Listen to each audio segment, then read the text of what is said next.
Welcome to Creativity, episode 109, Van Halen, the Sammy years.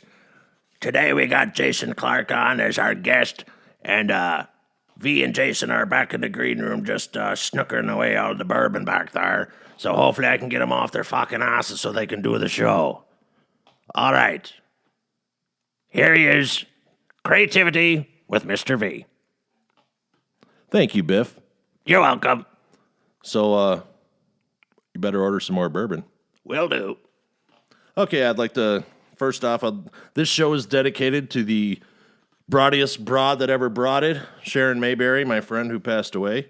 And it's weird how you make these connections with people online and you know them for literally 12 years and they become closer than some family members and some people that are in your life regularly. And speaking of people who've been in your life a long time, ladies and gentlemen, my former college roommate and one of my best friends throughout life, Mr. Jason Clarke. What's up, buddy? What's happening, brother? How you What's doing, going man? on, man? I'm good, brother. Yeah.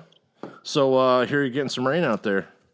Oh my God, man! I thought I was in Seattle. I didn't, South Carolina to Seattle. I don't know. Yeah, where exactly are you in South Carolina? So for people listening, Greenville, South Carolina. Ooh, doggy. Technically Simpsonville. I'm in like a suburb of Greenville, but I'm like 15 minutes from downtown, so it's right there. You better get. Lock 'em.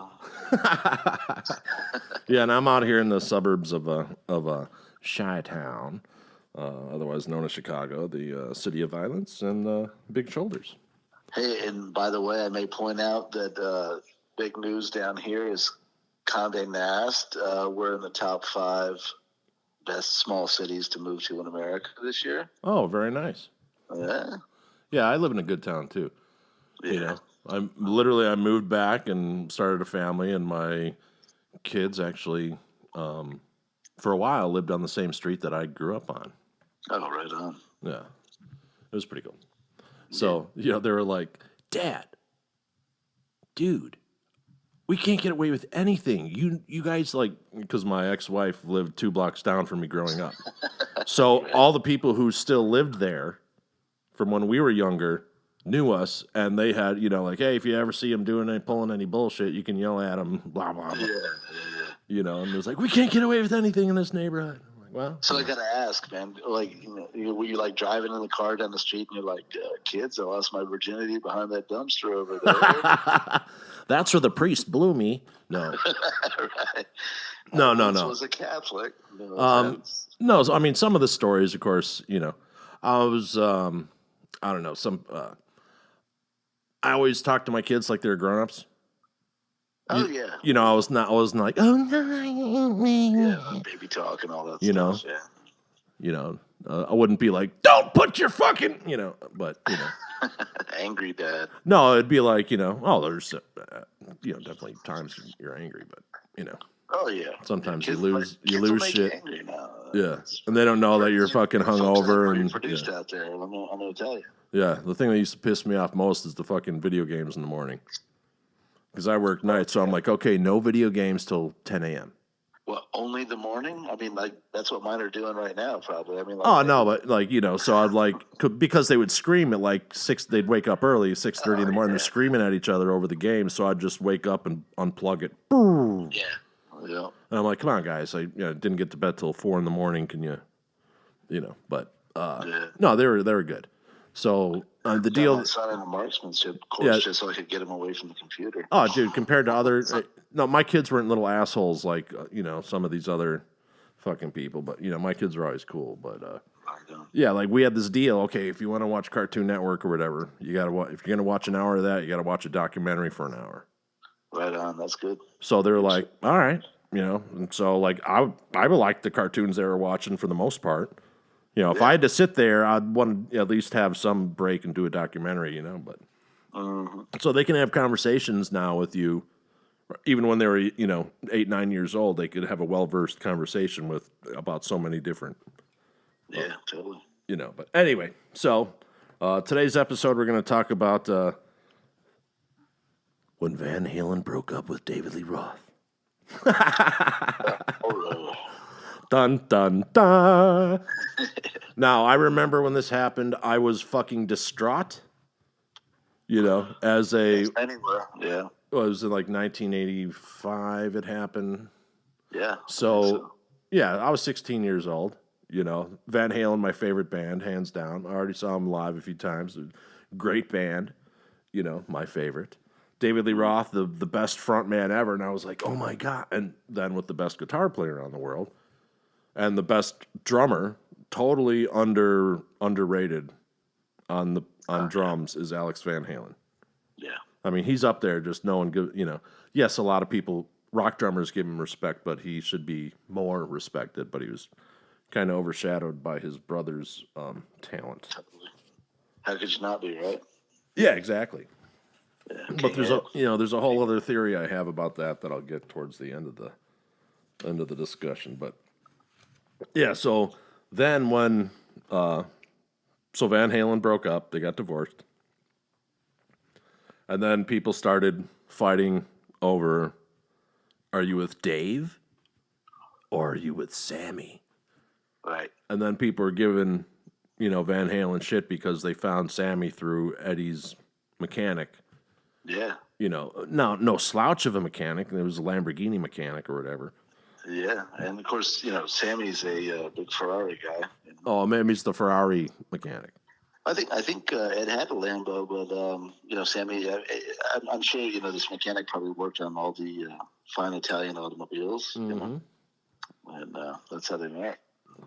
Yeah, and you know that was so that became like a stupid press thing, and you know of course the more press you get, the more albums you sell. So I don't think really either side really gave a shit.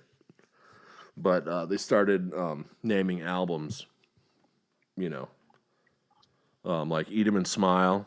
David Lee Roth, then Van Halen comes out with OU812. Right. You know, like, and they did that kind of thing back and forth and stuff. But, yeah, so going to, so coming out, I mean, so basically what happened at the wrap-up of Van Halen with Dave is Eddie was building during 1984, was building 5150 Studios.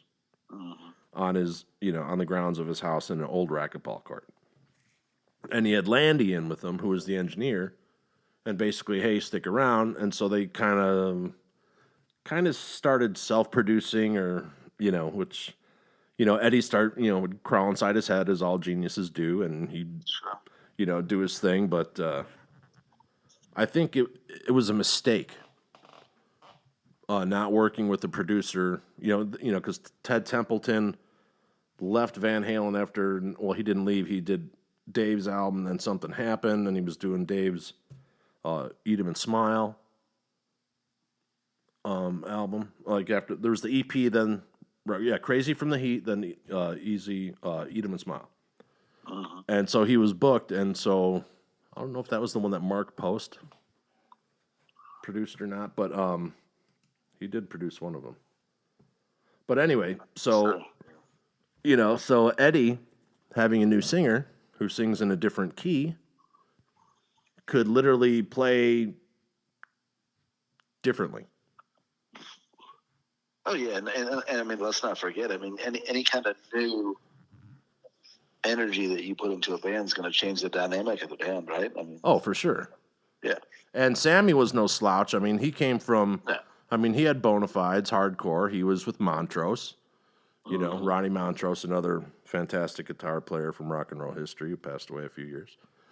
And then, he was also, he had an album out with Neil Sean, and then what was the other one he did? Well, there's Hager, Sean Aronson, and Shreve. I think he did, was it one record or two? I'm not... Yeah, so he was like, getting together with other people, and he was... Yeah. Because of heavy metal, and then the start of MTV, and then he came out with Sammy Hagar, VOA. He was a big dude. He had his own, he came on as like an equal, even though Van Halen is the best band that ever lived. Yeah. Just in my humble opinion. But, he was, his band, he had solid bona fides, and he's a great singer. Oh yeah, and I mean, like even his local cred back in the day, like even like the Frisco scene, like when Y&T, like when they were all slugging it out in the clubs. I mean, he was a heavy hitter in that scene too. Yeah, up in San Francisco. Before he got in the Montrose and stuff. Yeah, for sure. And he had the looks. He was in shape.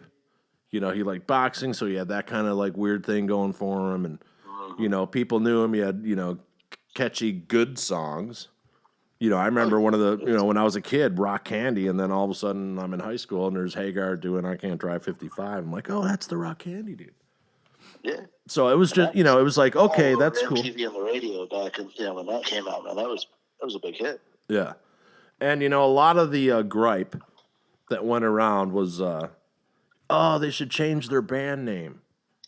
Well, if the band name was called David Lee Roth, if it was called Lee Roth instead of Van Halen, they would have changed the name.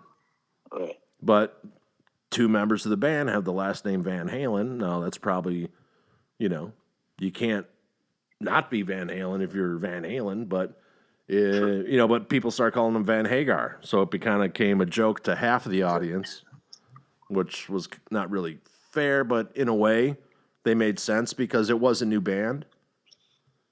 And regardless if they changed their name, to Sammy and the whatevers or whatever their name would have been, they still would have sold like crazy. Oh yeah. But they kept the brand and good on them. But so basically, Sammy with Van Halen recorded 4 albums, and so when I prepared for this originally, when I did the Van Halen 6-pack with Roth, I listened to all the albums back to back. Song after song, didn't skip anything, beginning to end, all in a row one day.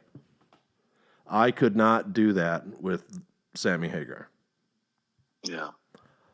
Everything, I mean, they have good songs, don't get me wrong, but you get fatigued listening to them.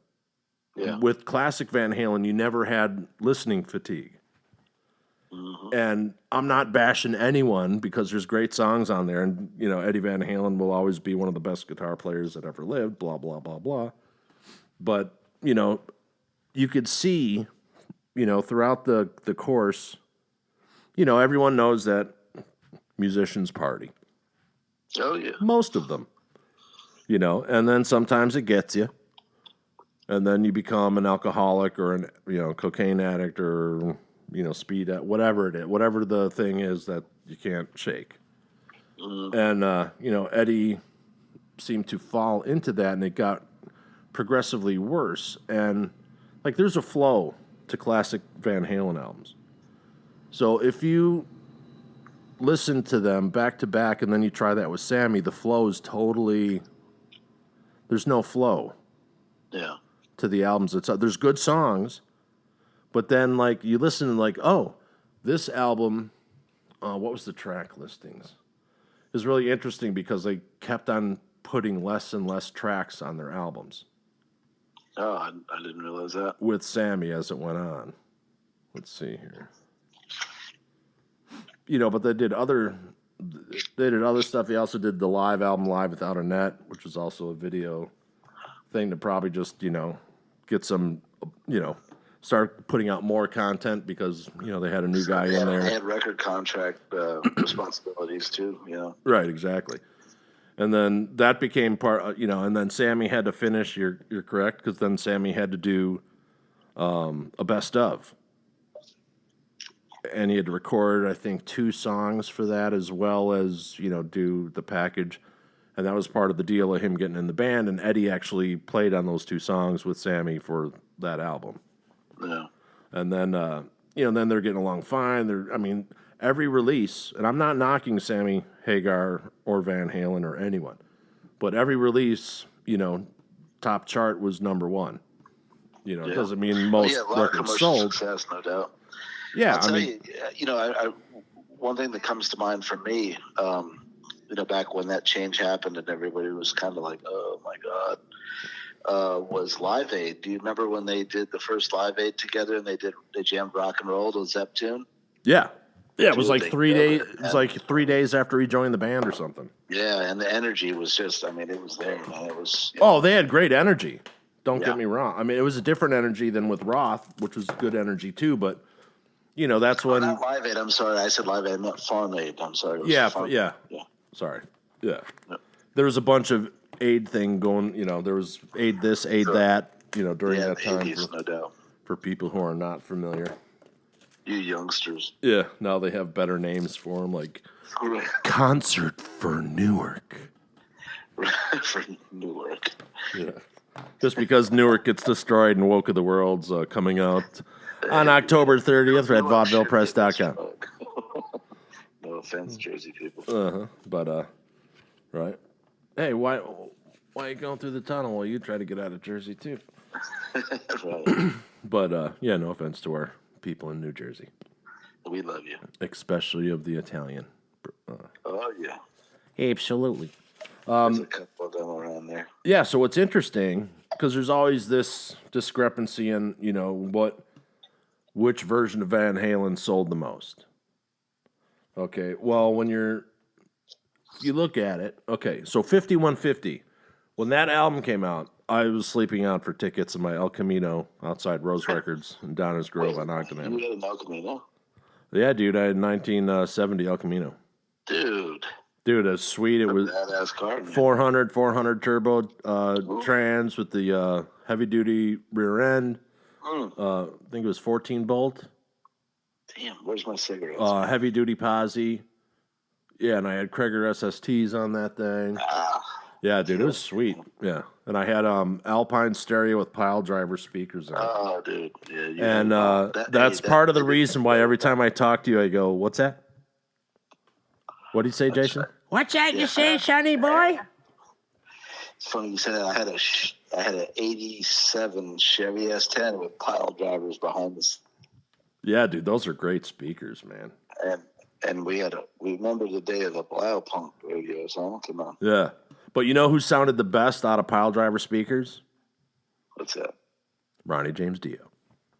Oh, yeah. Totally. Dude, that band sounded the best out of the configuration of the stereo that I had in the El Camino. But anyway, so back to 5150. So when that album came out, the first thing that you heard on the radio was, "Hello, baby."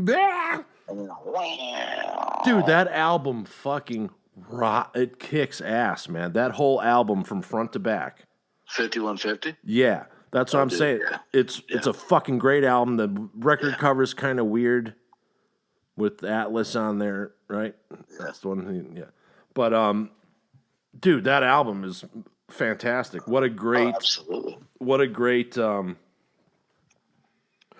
comeback from the other three guys in Van Halen who had to work a little harder in order to excel from where they left off, and that was at the top of the world. Mm-hmm. And then, they were standing on top of the world after that. But I'll tell you one tune I dug on that was Summer Nights. Dude, that is one of my favorite songs of all time. Yeah. So when people say, "Oh, you don't like," saying, "No, I do." It's just not Van Halen to me. It just will never be Van Halen to me. It was a different band, and I don't mean, if you're a Van Halen fan, you get it, But I always go back and forth with my buddy Joe. "Hey Joe, what's happening?" Oh, and the other part of the podcast, just because Joe is such a big Sammy Hagar fan that this episode is also dedicated to you for your undying fandom of Sammy Hagar in Van Halen and outside of it. How about it, Joe? Absolutely. Oh my God. Yeah. I flew down to Atlanta once with Joe, and I'm lucky I didn't get arrested because I was Joe's in Atlanta? Oh my God. Well, he's from here. We were flying down to Atlanta. Oh, gotcha. Okay. And then my neck of the woods now. Yeah, so my quote unquote little sister from high school, not related, but a good friend of mine. They dated back in high school, and then they got together again when they were, after they were married and divorced and had kids and blah blah blah. So Funny how that happens. Yeah, so I was going down to Atlanta with them. Was that a Facebook reunited and it feels so good? I think so. Yeah. No shit. Reunited. Yeah. Yeah, so they went, so anyway, so he's like, hey, so we're going to the airport.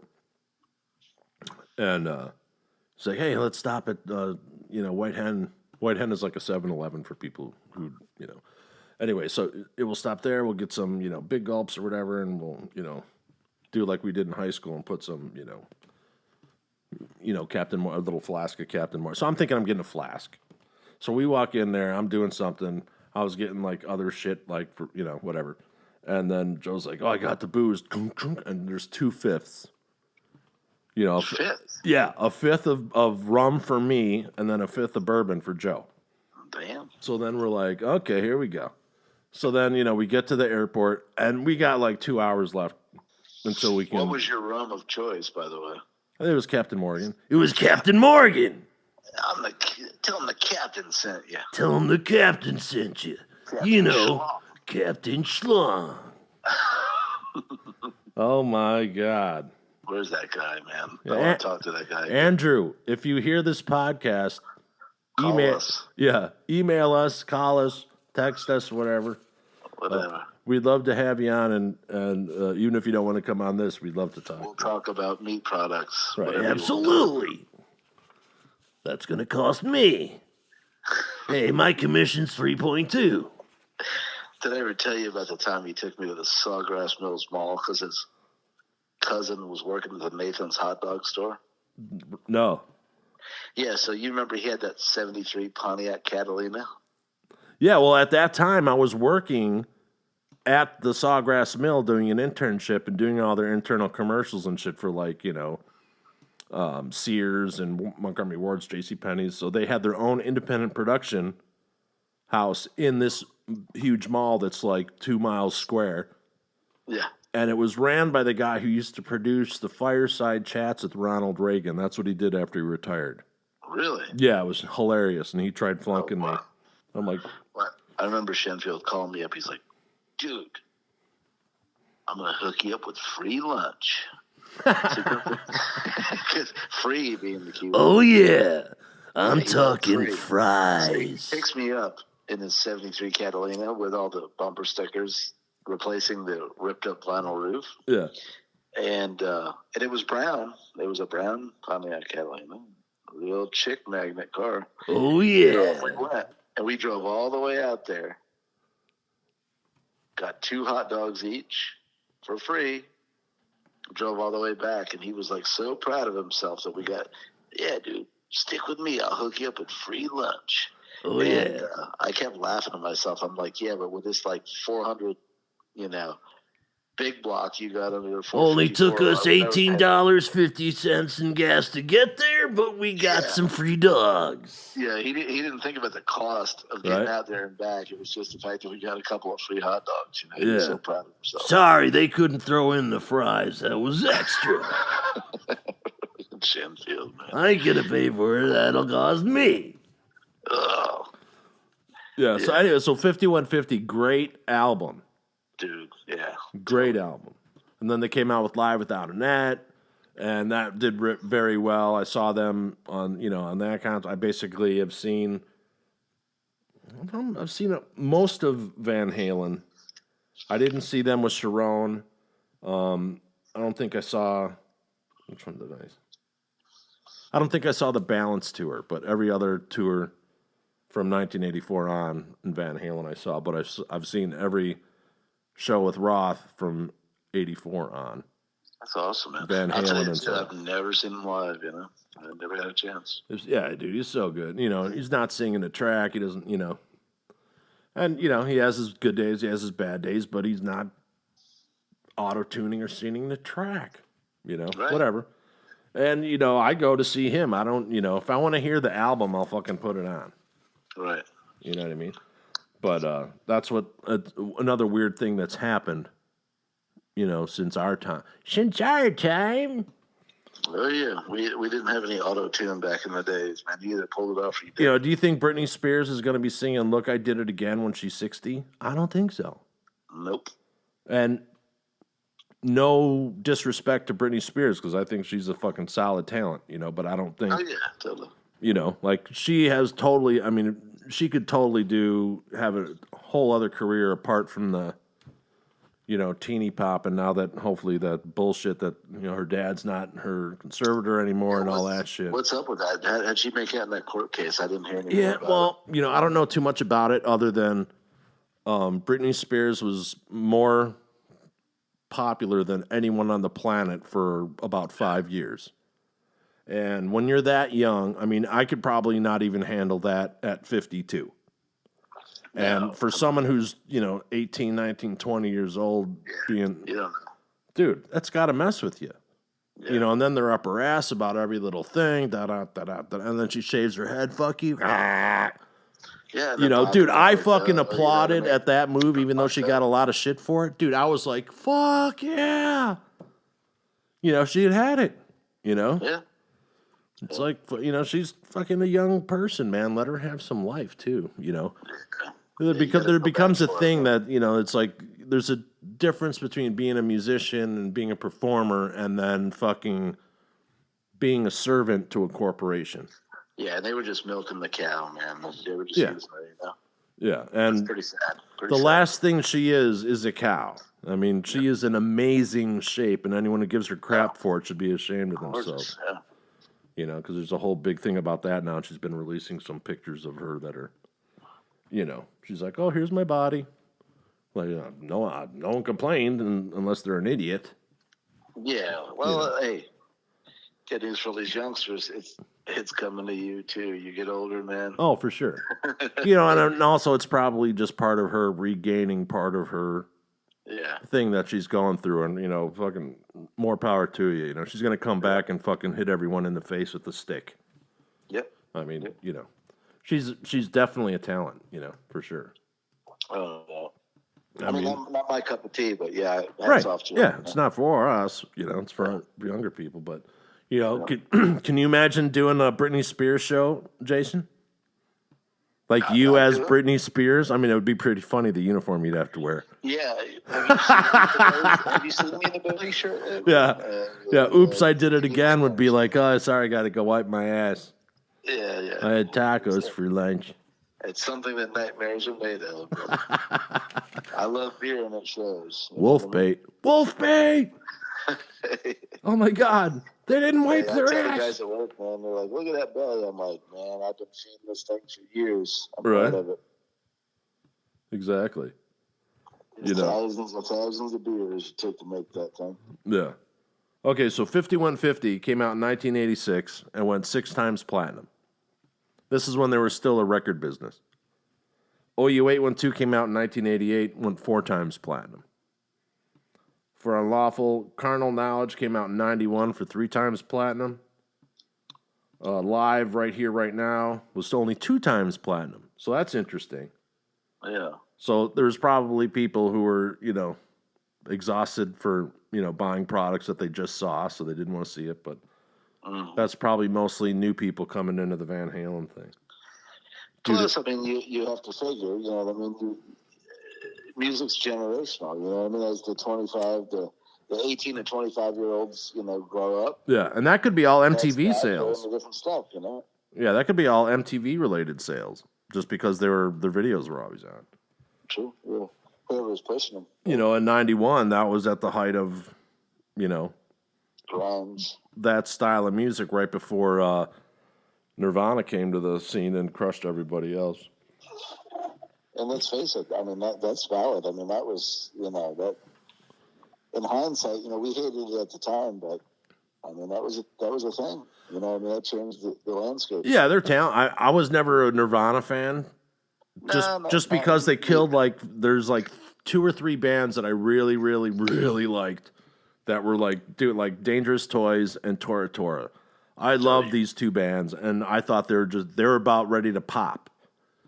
And I was like, oh, great. Rug pulled out from under them. Right, because in what became what people call quote-unquote hair bands, what happened was basically it was the children of Van Halen, not the actual children of, having intercourse and birthing, but the musical children of Van Halen was this new metal scene going on. Even though some of them were around at the same time of Van Halen, they kind of borrowed from Van Halen because it was part of the environment that they're around. Right.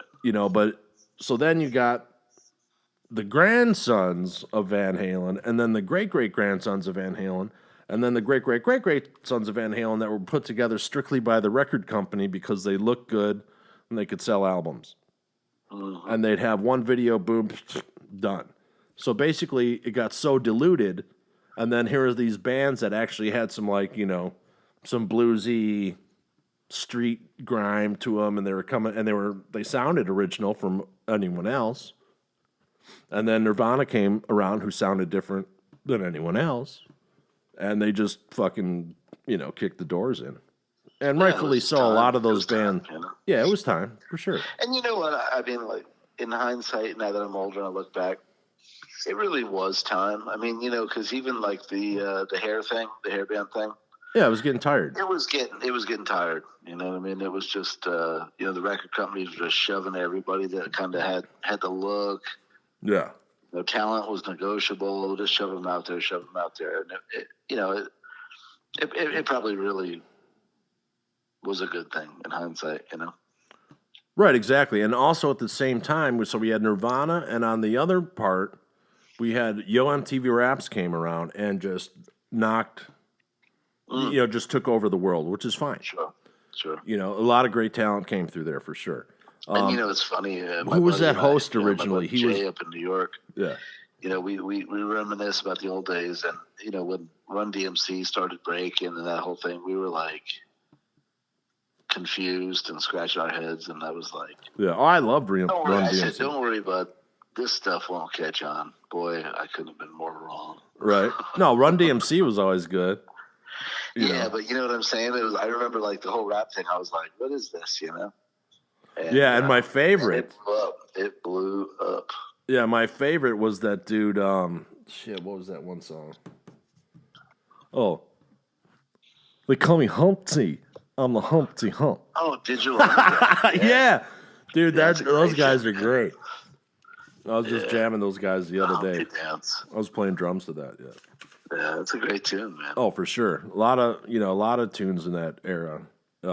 I can't listen to. And I'll be honest with you, man. Now that it's been rap and hip hop's been a mainstay for 30 years now, probably. Mm-hmm. I'm even biased with that. I go, yeah, but that shit's not as good as the old stuff. Like Run DMC and. Right, LL Cool J, the original stuff. And, Beastie Boys, fucking Public Image. Yeah. Mm-hmm. Yeah. I'll tell you another good one was Public Enemy. Remember that she watched NWA Slayer sample in it and Kerry King guitar thing. Yeah. Yeah, that was badass. Yeah, for the when they did the Beastie Boys and he had to do the guitar stuff, dude, he was pissed. Yeah. He did not want to be on a Beastie Boys album. But he could have done worse though. Right? Oh, dude, I love that song.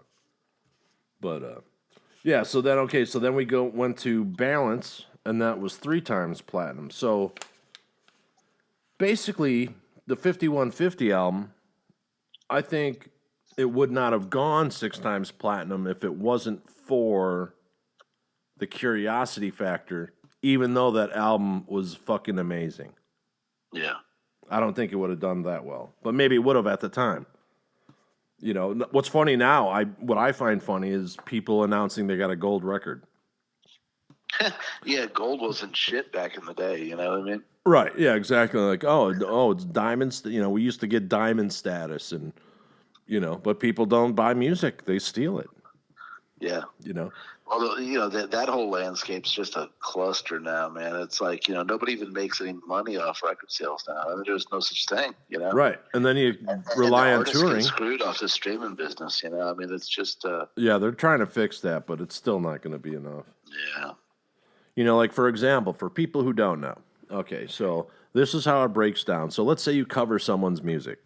So me and Jason are working on a project for suicide awareness for next year, and we're doing a bunch of cover songs. So, we don't want to steal from these people that we appreciate and love and, have basically were praying to the altar of their music. It's $15 to pay the fee to do a cover song, record it, and release it. So the people who aren't doing this are major dicks. Sure. It's not a lot. $50, Yeah, really. and it's through the organization that pays everyone the royalties. And for $1 download or 99-cent download, the artist who wrote the song gets 9.1 cents per 99-cent purchase. Right. Yeah. So they get 10% basically. So it's not, so when people aren't paying that, I think you should forfeit all profits if you get caught doing that. That's it's 10% and it's very minimal. The whole industry is kind of in a weird lurch right now because it's like, you can't make any dough off releasing your music like you did in the day. Yeah. Back in the day when the record companies were screwing you, basically, they still did better than they do now because these streaming services are really screwing them even harder. Right. Yeah. So really where they make their money is merch and touring. And then you got this shit now with COVID and, all the rigmarole going on with where when you can play, where you can play, all that. I mean, these guys are suffering hard, Mm-hmm. So for sure. And the thing is with the new Live Nation thing since COVID came out, it's very bizarre. So now you have to. There's multiple layers of bullshit you got to figure out even before because the COVID. Okay, is this venue going to be vaccination only? Is this not going to be blah blah? That has nothing to do with me or Jason or any of that. We're just mentioning that it's part of the deal in some cases. But okay, so let's say you have you have a tour set up and someone gets sick. Well, now you don't have the same guarantees as you did because Live Nation took a 96% loss on the year that everything was locked down. So they're bitching that, this multi-billion-dollar company that rapes artists didn't make a killing. So now they take it out on who? The artist. Sure. So now your guarantees have gone down, and basically, if you cancel a show, not only do you have to pay for everything for that show, I don't know if it's 2 or 3. You have to pay it costs you 3 shows in profits. Yeah, I mean these guys are like, they're, diesel at over $3 a gallon for your buses and your trucks hauling your gear. I mean, you got to pay your crew. Right. I mean, these guys are like coming out of pocket with this stuff, and they're lucky. Right, and it's not what people don't understand about the touring business. Yeah, you may be signed to a label, but that doesn't mean they're what does that mean footing the bill. You know what I mean? Yeah, you may be sponsored by Budweiser, but that doesn't mean they're paying all expenses. You know what I mean? Yeah, it's stage work, it's travel, it's food, it's transportation, hair, makeup, guitar techs, drum techs, da. Yeah, so like someone that I know that's in a legacy band, who, you're talking, the band's been around for about 35, 40 years, and they're like, hey, if we miss 3 shows due to illness, we're kind of almost bankrupt. Screwed, yeah. And these guys have been around for fucking ever. Yeah. I mean, let's face it, there's people like, say, Jay-Z or, you name it, we know like the upper echelon, there are exceptions to the rule. They're making cash, but I mean, like a lot of these bands that are known, but they don't have the big draw. Oh, dude, the rap guys are fucking killing it, man. Yeah, they got their own thing going, their own promotions, and dude, they're fucking killing it. But a lot of these regular rock bands, or like you said, even the legacy bands. I mean, they're coming out of pocket with stuff. I mean, they're not making big money, right? Yeah, it's like, okay, hey, if I won the lottery, I would literally have Joan Jett play in my fucking backyard.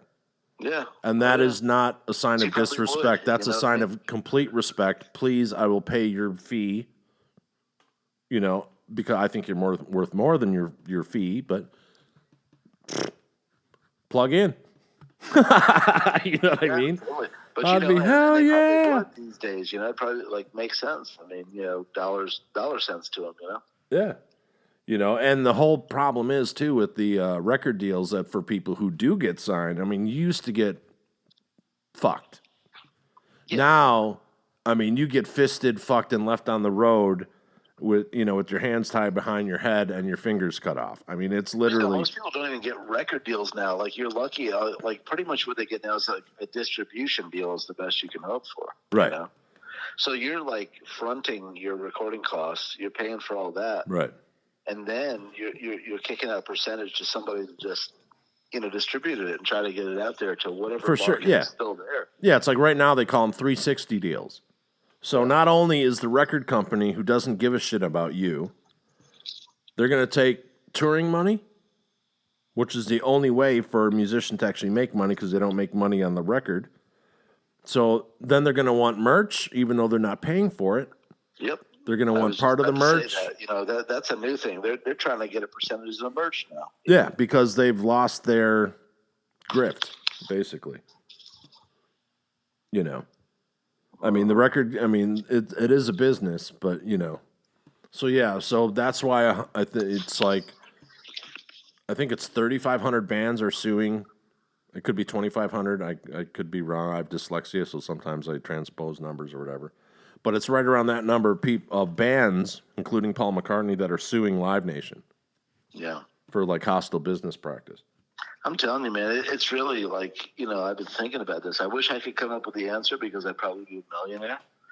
But, you know, these guys are suffering hard now, man, because it's like, you know, we always knew back in the day in the 80s and 90s, it was like, you know, we heard the lore about, like, you know, the evil record companies screwing them. And it was true. Yeah. And, you know, they would front them, you know, all this money up front, you know, and they'd go in there and make a record. And you know, back in the day when you had little brick and mortar studios, nobody was recording at home. I mean, studio time was ass expensive.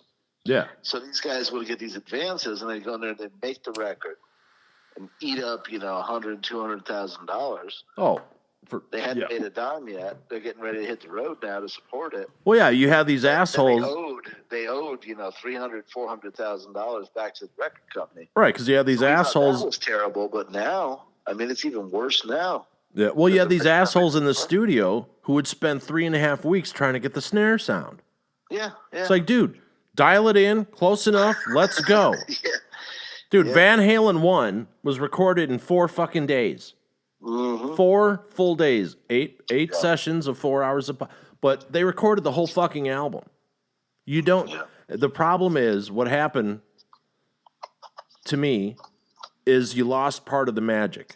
Things started just becoming kind of homogenized, and you know everyone had the big background vocals, and everyone had to have a ballad, and you know, da da da da da. It was the same fucking thing, and then you know, Nirvana broke it down, thankfully. You know, even though it hurt at the time, but you are correct. You know, and I love the Foo Fighters. Oh God, yeah. But yeah, I guess they've machine, I guess they've recorded. Dave Grohl, man. How can you hate that guy, man? Yeah, but yeah, Dave Grohl. I guess they've recorded some new Nirvana music. Really? Yeah, I'm hoping Joan Jett's singing. No shit. Yeah, because she sang St. Vincent sang at the Rock and Roll Hall of Fame induction. I mean, Dave Grohl, that guy. I mean, like, who knew? You know, since when is the drummer the real talent of the band ever? Right? You know, that guy was like a surprise, right? Oh, for sure. You know that just you know. He's just like he's a freaking hit maker, man. Oh, for sure. Yeah. You know, like Pap Smear was talking one time, and he's telling a story about him and Kurt are backstage. You're from Nirvana because Pat Smear, who's also in Foo Fighters, joined Nirvana in the last album. And Pat Smear played with Nirvana? Yeah. I did not know that. Yeah, he was on the last album and the last tour. Huh. And so Pat Smear is backstage and hanging out with Kurt, and they hear Dave in the side room playing guitar. And they were kind of like, hey, Dave's playing guitar. Let's go fucking right? So they go back there to fuck with them, and they're like, I guess they were altered, of course. And they like ran back to the lounge and they're like, holy shit, he's better than both of us. Yeah. And Dave, and there's some, Dave doesn't think he can really play guitar well. And are some people who says Dave can't play guitar, but bullshit. It doesn't matter. You don't have to fucking scream. Yeah, you don't have to scream up and down the neck like Eddie, No. You just do one thing and do it well. Right. So here's my hypothesis on the whole Van Halen thing. So Eddie, brilliant, genius. Oh my God. He changed the way the guitars are played, the way that they're built, the way that amplification is gone, the way that they're plugged into the whole system, the way recording is done. There's not enough to be said about the genius of Edward Van Halen. No, there's no question at all. I'm not. Best since Hendrix, man. Let's face it. And I'm not bashing Eddie. I'm just explaining the story of Eddie Van Halen, and sometimes the price of being a genius. Okay, so what happened, in my opinion, from what I've seen, and blah blah blah. He's a private guy. Van Halen was never you only hear about him when they're doing something. Out of sight, out of mind. They didn't. Dave had a rule in the early Van Halen: if we're not out, you'll never hear from us. We got something going on, you'll hear from us. Otherwise, it's just fodder for gossip pages or whatever. And he's exactly right. You don't need to know. You need a smidgen of mystery to your performers. Sure. I don't give a shit what actors are doing. I don't want to know. I don't care about their fucking political bullshit. Why do you think the Oscars tanked and all these award shows? No one cares. Please just entertain us. Yeah, do your job. Yeah, we're paying for you. And you can have your political statement, just don't put it in our escapism because we're trying to escape from that.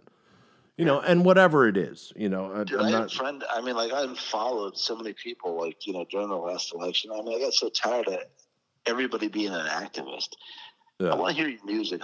Play guitar, whatever you do, I want to see that. I don't care what your opinions are. Right, I don't follow you for your view on corn production.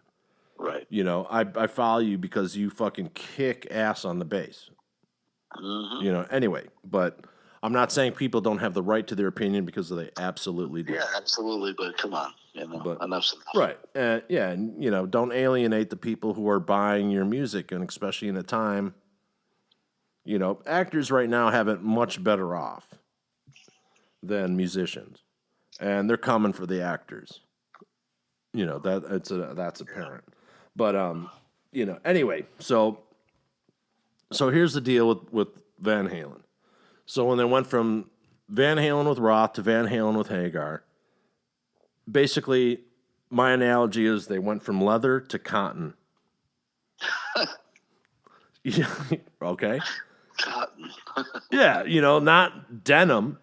But like the flowy, fluffy cotton pants that they're wearing, they went from cotton panties. They went from Roth with the leather chaps, assless chaps, to fucking, Yeah. But anyway, So as he entered the Sammy Hagar phase, his enjoyment of libations starting to increase, and maybe. Well, I can't fault him there. The libations is pretty. Oh, absolutely. I was a professional drinker for all my 20s. Well, I'm getting better with age, man. Did I say that out loud? Right. Yeah. Jason aged like a fine wine. Mm-hmm. Yeah, that's why it looks like a goddamn barrel. But, hey, round is a shape. Right. Oh, I was at the gas station the other day, and I was paying for gas, and they had a mirror right at like counter height. Really? And I go to my friend April who works there. I'm like, really? They gotta have a mirror right there. I had no idea I had gained that much weight, and yeah. So now I've been walking 3 to 5 miles every day, depending on the day, if it's not raining or whatever. Those 3 to 5 miles, and then an hour on the drum kit every day. So I'm seeing results after 3 weeks, and so I'm hoping, as we continue, So you're not playing for your love of music; you're playing for cardio. Well, both. It's a double. Okay. hey, I'm Bohemian. I'm gonna get the most from my buck. Yeah, it's gonna cost. Yeah, me. that's gonna cost me. So yeah, two birds, one stone, whatever. All right. What's bad? Absolutely. So as we started going on through the albums, you could, if you listen to it from I wish they beginning. made these beers bigger. By the way, I have to go back to the fridge. Just Right. pardon me for a second. I'm listening. All right, so I'm just gonna talk. Okay, so if you listen to these albums back to back, and from beginning to end, you can see it start to unravel, and it's not something I'm boasting, because I love the band Van Halen, all the guys that have been in it. And it is just unfortunate that I couldn't get through the 4 albums Yeah. in not one sitting. I couldn't get through them in 2 sittings. So, what do you think that's due to? I mean, is that just because you were such a hardcore early Van Halen guy?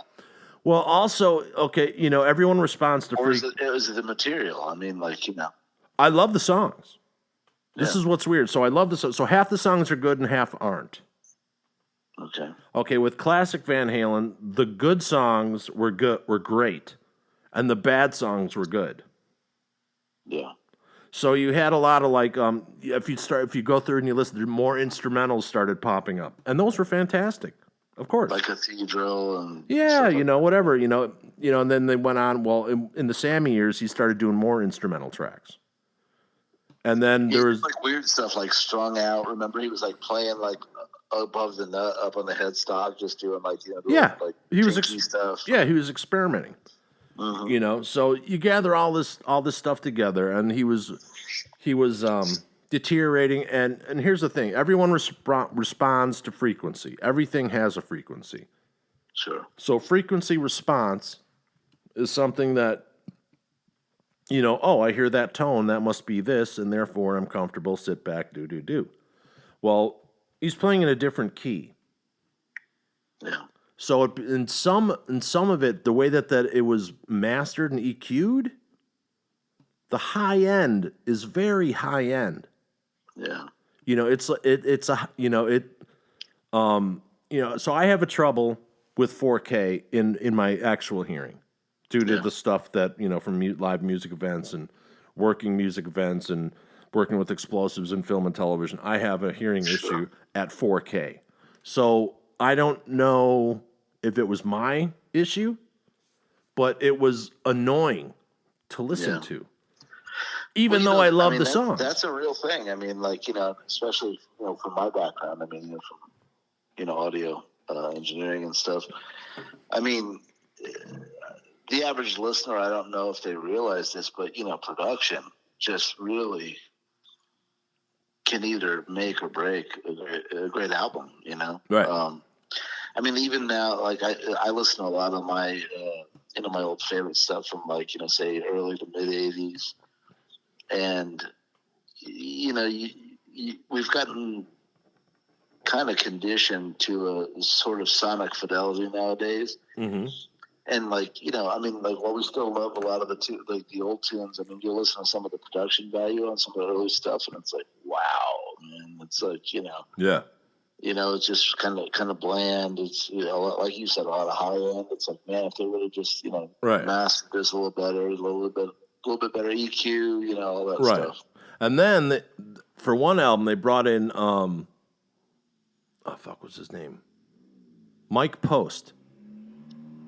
So Mike Post came in. He was a TV jingles theme song guy. No offense on people who do that, but he wasn't on the caliber of producing Van Halen. Mm-hmm. You know what I mean? So as it went on, because, basically it was the brothers who were in charge, and Alex, I guess, is more stern than Eddie and basically held more of the power in the dynamic. From what I've read, I could be totally wrong. I'm assuming on what I've read. Mm-hmm. And also heard from other musicians. And, so, you know how it is. You got a brother, and you're going to go about what your brother says, whether you like it or not. If he tells you to back you, it's your fucking brother. Mm-hmm. Well, that's what you do, So basically, And Alex had to take a break. Alan had some issues as well with addiction, and then he had to get. He wore a neck brace through one whole tour because his neck was flopping. He had no support. Really? Yeah, so he finally went and got his neck surgery done and everything, and and then Wolfie came around. Okay, real quick, Gary Charon, great performer. He got a bad deal. At that point, Eddie was totally engrossed in his addictions, which now, as we know, probably had something to do with the long-term cancer battle that he was fighting that we didn't know about at the time. So it makes sense, when people go through heavy shit, they're going to even go harder. And then he met up with Janie, who he wound up marrying, and she helped straighten him out, get him into rehab, and he became finally sober, and he, blah, blah, blah, blah, blah, blah. But, and then Wolfie said, hey, he listened to some original Van Halen, he's like, what the fuck is this? And he's like, oh, that's David Lee Roth, and blah, blah, blah, blah. And the next thing you know, Wolfie's like, well, I'm calling Dave, and we're getting the band back together. Yeah. And that was basically... That's how it went down? Yeah, so Eddie was showing him, because Eddie and Wolfie's favorite band is AC/DC. And then they were flipping through, and he's like, what's this? And he's like, oh, yeah, that's the first part of Van Halen. He's like, what? Because after he was born, and Dave was already on the way out. So he didn't, he knows Van Halen, and he was on stage with Sammy and Michael and, that whole thing. But, and he listens, like, what? And Eddie, the only way Eddie would go out was if he could spend time with his kid. Yeah. So for I think it was 2 months, he practiced, and then he was, boom. And he's not a slouch. He had, he was a drummer first. He's already, he had musical talent. And, in 2 months, he basically learned the Van Halen six-pack. And started jamming with the brothers every day, and he's like, "Okay, you're the new bass player of Van Halen."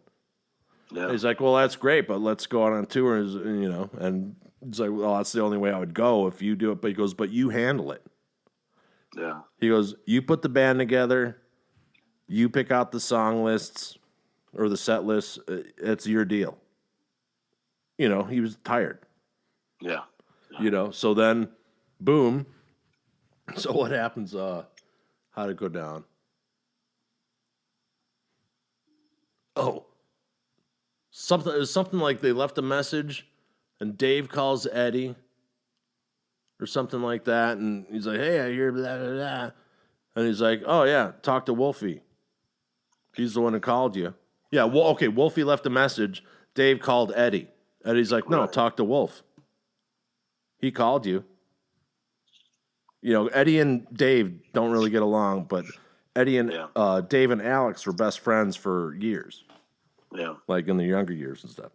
But anyway, so basically Wolfgang talked to Dave, and that's how we got Dave back in the band. Right on. Have you listened to his new record? Wolfie's? Yeah. Yeah, I'm a big supporter. Yeah, it's solid, man. He's a good... Dude, he's a member of Van Halen for 15 years. Of course it is. Yeah. You know what I mean? Yeah, he's a talented kid, man. Oh, he brings it, man. Yep. And I'm glad. I'm very happy because he used to get just mounds of shit. Hey, overweight, this, put the fork there. Dude. Yeah. It's like, first of all, dude, I like my fat rock stars, right? Man. I'm all about the fat rock stars. And when he was with Van Halen, he was fucking great. And then he gained a little bit more weight, probably because he was dealing with the loss of his dad. Who gives a shit? But it was very cool to see that everyone was totally cool with Wolfie. Yeah. Everyone's like, this album fucking rocks. And he's opening up for Guns N' Roses. Well, God bless the guy because he's talented, man. He played every the legacy. He played every instrument on that fucking album. He did. He's got to step out of that shadow now, right? And, make his own way, and that's a tough road to hoe. And here's the other thing: that album was sitting for 3 years because his dad was sick. Yeah. For 3 years, he had to sit on that. Yep. He didn't have to, but he chose to due to God bless him, and I family wish him well. loyalty. I hope he kills it. Oh, totally. Everyone's accepted him. Yeah. I mean, he's not a slouch of a player. He fucking brings it. He can sing. Sings good, man. He's a great guitar player. Yeah. I couldn't be more excited for him. And he's got really good players in his band. Yep. But what are you gonna do? Yeah. What are you gonna do? Yeah. So the other thing. Here's my hypothesis, or whatever. I mean, me and Jason have had a few drinks at this point, so here's my explanation. Ooh. Right? I thought a few was 3. a fews. Right. Yeah. So here's my thing on Van Halen. Once I thought about it really hard and I spent a couple of weeks on it and blah blah blah, and there's a big connection with Van Halen and my family, blah blah blah. Anyway, so it's found out that when they came out with the new album, when Dave was back and they recorded a new album, they used 3 songs that they wrote when Dave came back one of the first failed times and then got kicked out or whatever, whatever happened. Anyway, so most of the songs from the Van Halen 6-pack and the post-Sammy years following, I don't know about Van Halen 3. That was with Gary Charon. I really don't know much about the history of that album.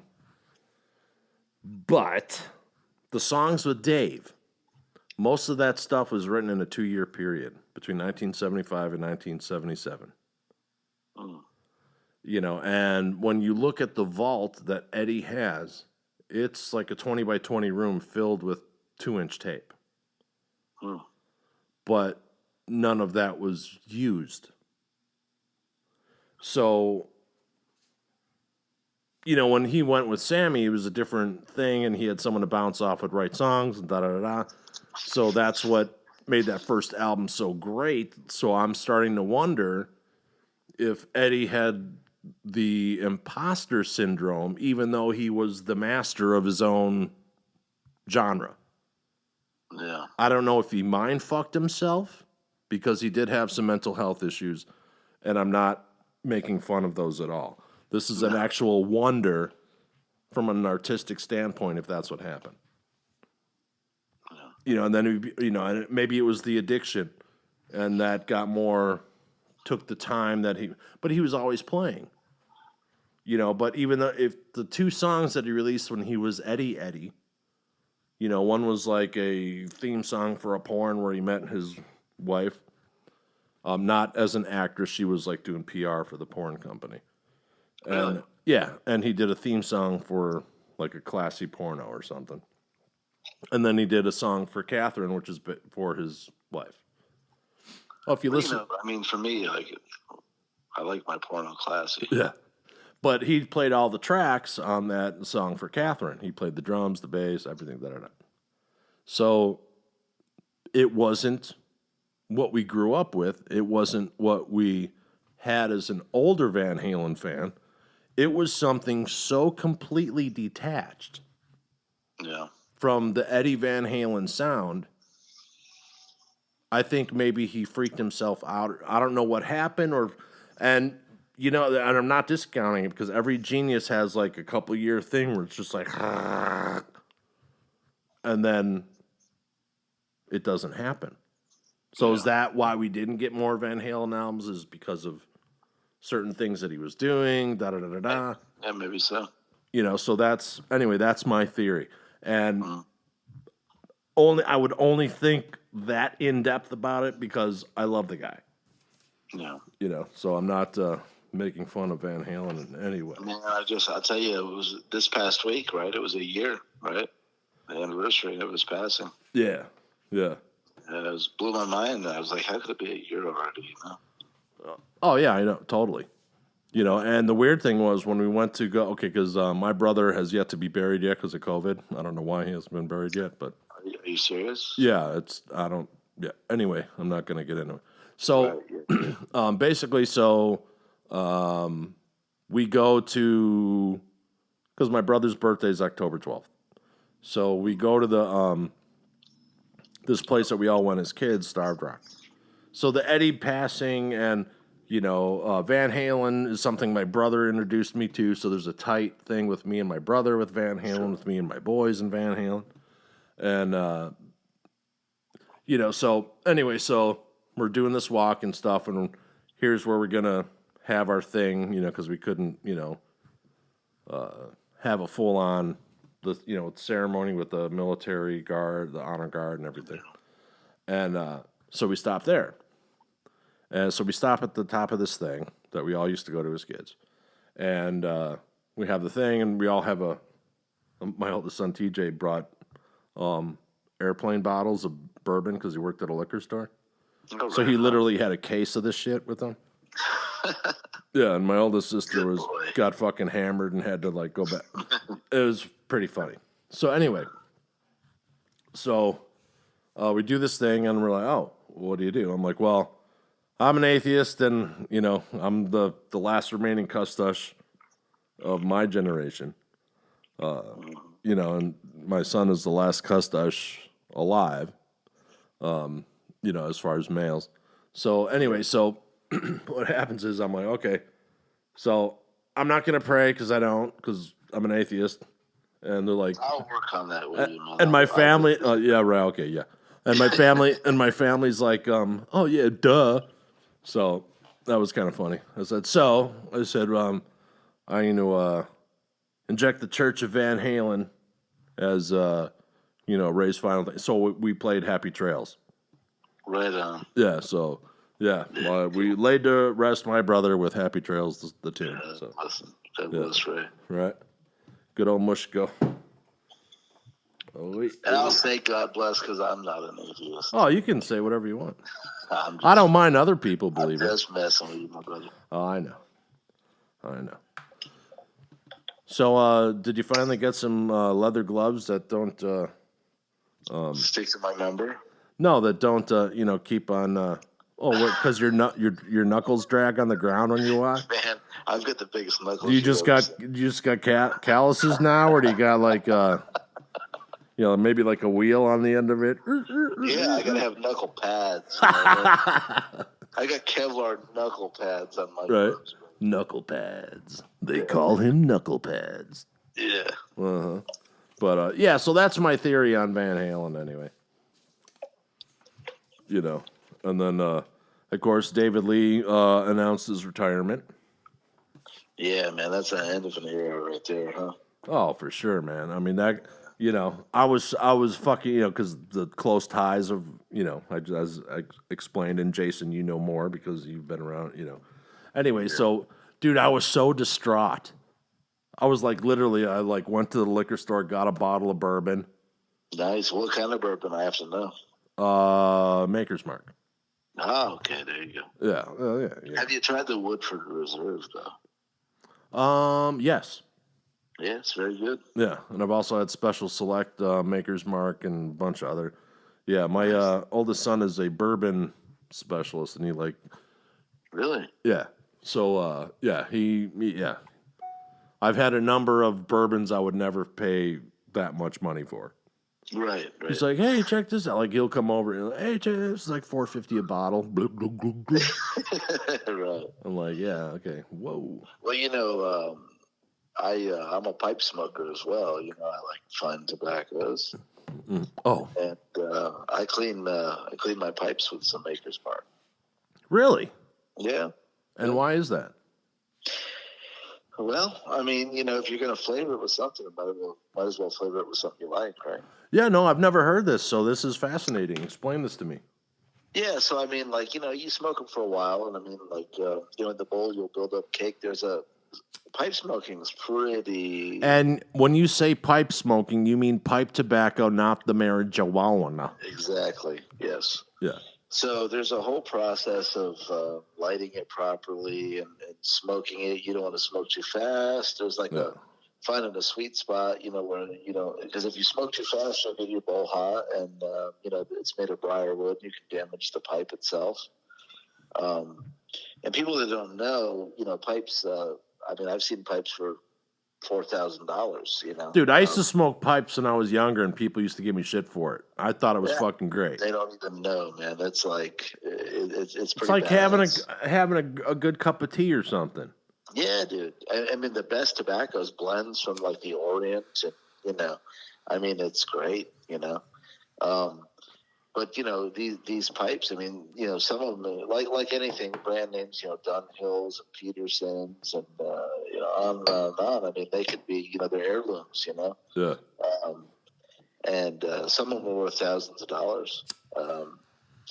But like you'll build up a cake in the bowl. Like the sugars and the tobacco and stuff will build up kind of they call it a cake, but it's just basically like a buildup in there. And after, if you smoke a pipe enough, you have to get a pipe reamer and clean it. Sort of like carve it back out of there.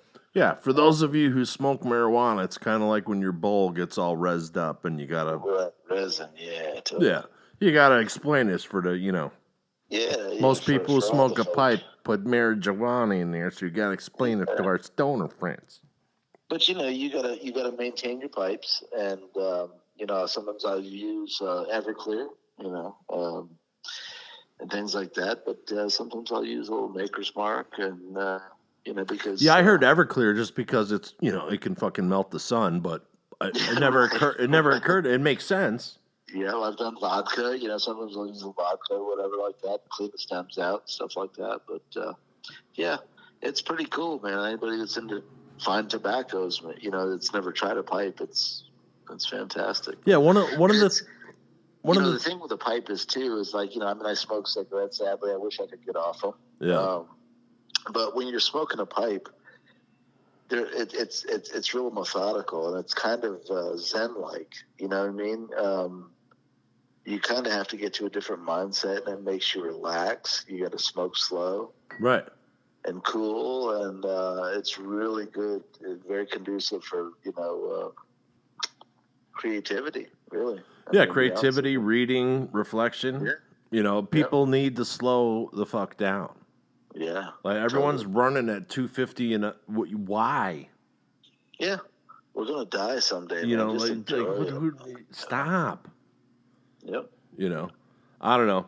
I'd rather have less and enjoy more personally. Yeah. And has it hurt me? Absolutely. But you know what? Whatever. Yeah. I mean, if you never tried it, man, you might want to check it out. There's some great tobaccos out there, different flavors. There's aromatics, there's English blends, and there's aromatics that are a little sweeter. You can get stuff black cherry and different flavors like that. Well, see, that's something I'd just wait for you when we hang out in person, and then here you go, here's I'll bring some stuff with me, and you can check it out. Yeah, absolutely, and then we'll do a podcast. Virginia's, Burley's, Latakias. Yeah, and wouldn't that funny if you wind up like getting sponsored by a fucking pipe company? That would be hilarious, awesome. Dude. That'd be kick-ass. Absolutely. Yeah. Today's pipe with Jason and Vince. Yeah. Yeah, Cornell and Deal will send me some free tobacco. That'd be awesome. All right. I love it. Yeah, no, dude, you want to know something funnier? My mom and her girlfriend used to smoke a fucking pipe. Right on. Dude, during the ERA, the women's right, the fucking feminist movement and shit, part of the thing, it was pipe smoking. I don't know, one day pipes appeared. Yeah. And that's where I got my love of, I love the smell of pipe tobacco. Oh, it's fantastic, man. That's great. I'm like, it's really cool, it's relaxing, and then, Yep. We used to pretend we're getting high smoking it, but and then right. And then when you're smoking it, you also want to talk in like an accent. Oh yeah, like Sean. You want to talk like Sean Connery? Oh, this tobacco is nice and smooth. I'll tell you the truth, man. I mean, like a baby's ass or a stripper's nipple. I still got a Dunhill on my bucket list, but they're high dollar, man. But I got some cool Petersons. They're from Dublin, Ireland, and shiver me timbers. Yeah, one thing that's cool. I have a pipe. It's called a Zeus, and it's super rare, and mine is like, it looks brand new. It's like great condition. I found one guy on the West Coast out in Washington State. He has one. I've only seen 3 on the internet that I've been able to find. They were made in the 30s, and they patented their system. There's Jason cruising for pipe on the internet. Yeah, give me some pipe, baby. But the interesting thing with this is they basically would break a cigarette in half and stick the filters. It has 2 like metal prongs in the stem, and you would like stick the cigarette filters in there, and it was like their revolutionary way to filter the tobacco. That's interesting. And this guy out there and on the West Coast, he had one, and I mean, mine's like way better condition, but I had a little correspondence with him, and they're super rare.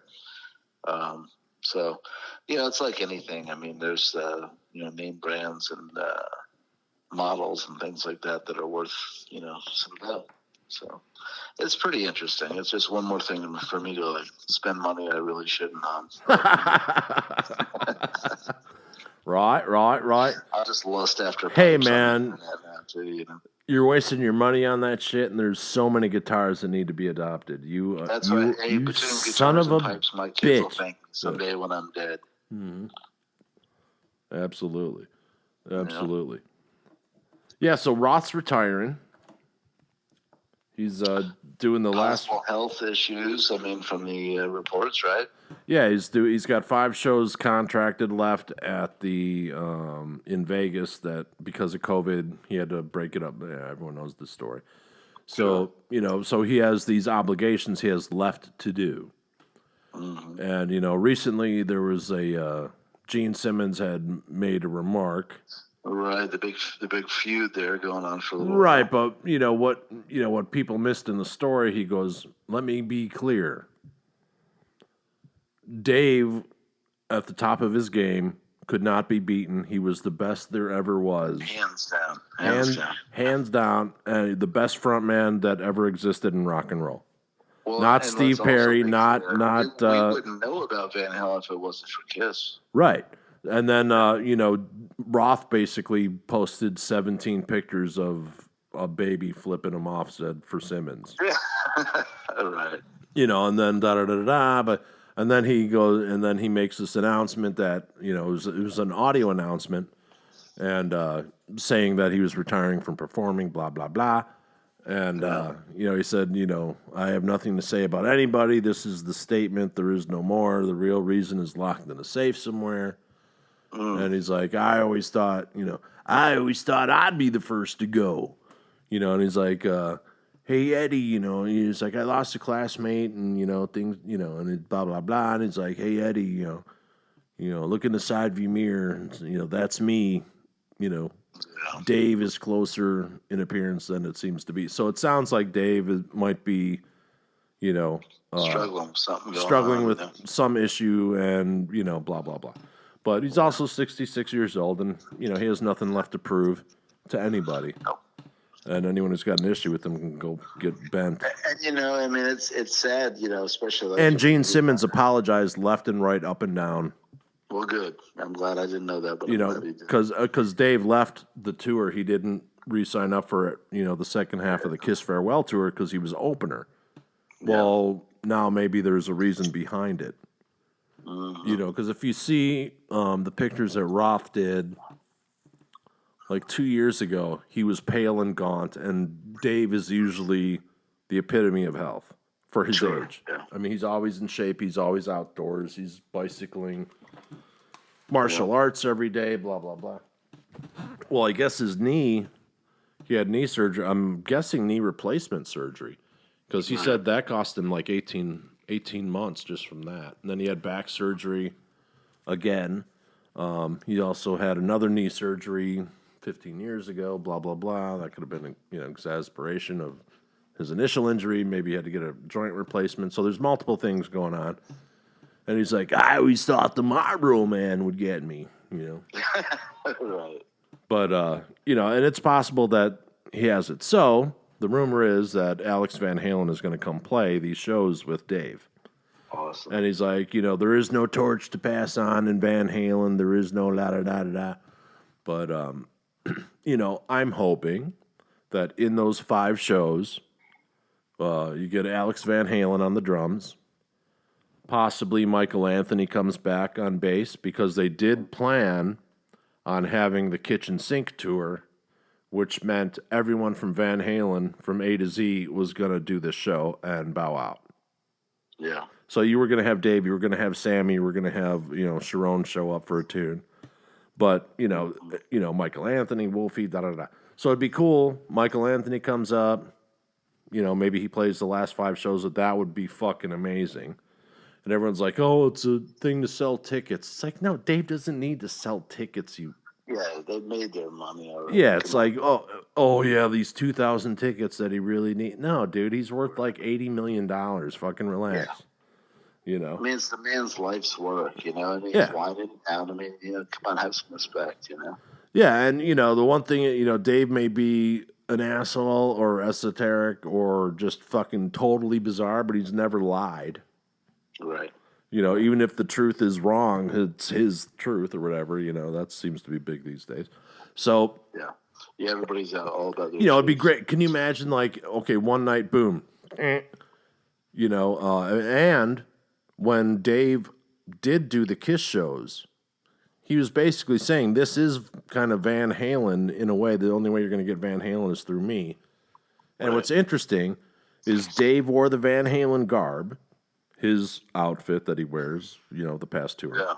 But all the background players were dressed in all black, like button-up dress shirts, as in like they were in a funeral paying homage. Wow. So there's a different level that maybe people are just missing. But dude, I've watched videos of those shows and they're great. Yeah. Like, everyone has an off night, but he doesn't seem to sing the track or he's not an auto-tune guy. And I've actually listened to one of the guys at Sunset Sound put Dave through an auto-tune, and he sounds better without the auto-tune. Yeah. That's awesome. So, so that's my theory on it, and I hope we get, like, Steve Vai popping in. Maybe one show it's Steve Vai and fucking Billy Sheehan and Greg Bissonette, and we get a Eat 'em and Smile band reunion at the same time. Maybe Johnny Five and the DLR band come back for one show. I mean, there's, because Dave did a bunch of stuff at solo that a lot of it was meh, but, a lot of it was also good. He was a guy who self-produced and shouldn't have. And let's not forget, God bless him, Jason Becker, man. He's suffering with ALS. Oh, fuck yeah. No, still hanging out. Yeah. But Johnny Five, that was his first band, was DLR band. Yeah. Before he got into Zombie and, all the other, and Manson and all these other things and became Johnny Five. And then he came back and recorded another. They have a whole album, Johnny Five and David Lee Roth. It's just acoustic guitar and vocals. Wow.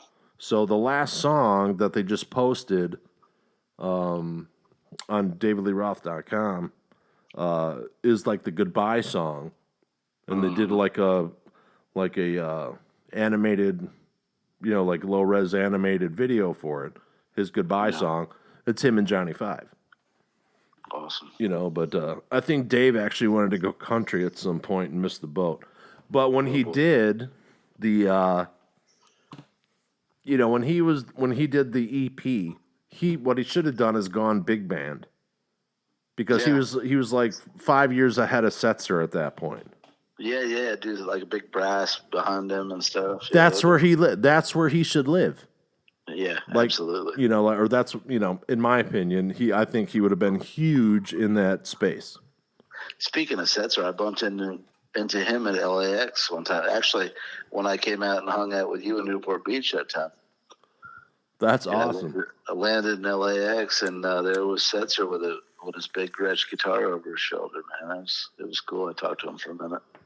Yeah, that dude's totally cool. And it's a shame that there wasn't a David Lee Roth, Brian. Like, if David Lee Roth would have gotten together with Brian Setzer right after Crazy from the Heat, I think that would have been a monster fucking Totally. You know what I mean? Think about it. Yeah, absolutely. You know, they could trade out Right vocals. up his Dave could take a alley. rest. I mean, he could have worked that for sure. Yeah, Dave could have taken a rest. You know, oh, Dave goes away for 2 songs, comes back, voice stronger. You know, blah blah blah. I think that a missed opportunity. Sure. Even for like a jam or a one-off album. You know. Mm-hmm. You know, who else would have been good? Like, it would have been interesting to see Stevie Wonder work with Dave. Oh yeah, totally. You know, but you know, what are you gonna do? What are you gonna do?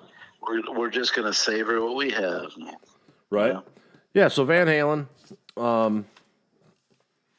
that's the story. I mean, they're over. I mean, you know, after the Dave shows, there'll be no more Van Halen. End of an era, you know. You know, it really is, man. It's like, you know, Van Halen has always been around since the beginning of my exposure to music, and a huge part of why I took the path, no matter if it be good nor bad in my life, was because of Van Halen. 78 was the first record, right? Yeah, between Van Halen and Kiss, I mean, that changed my life. You know. Oh yeah. Yeah, Kiss, man. And I wanted to be David Lee Roth, dude. I had the, you know, I took martial arts, so I could do the snap kick.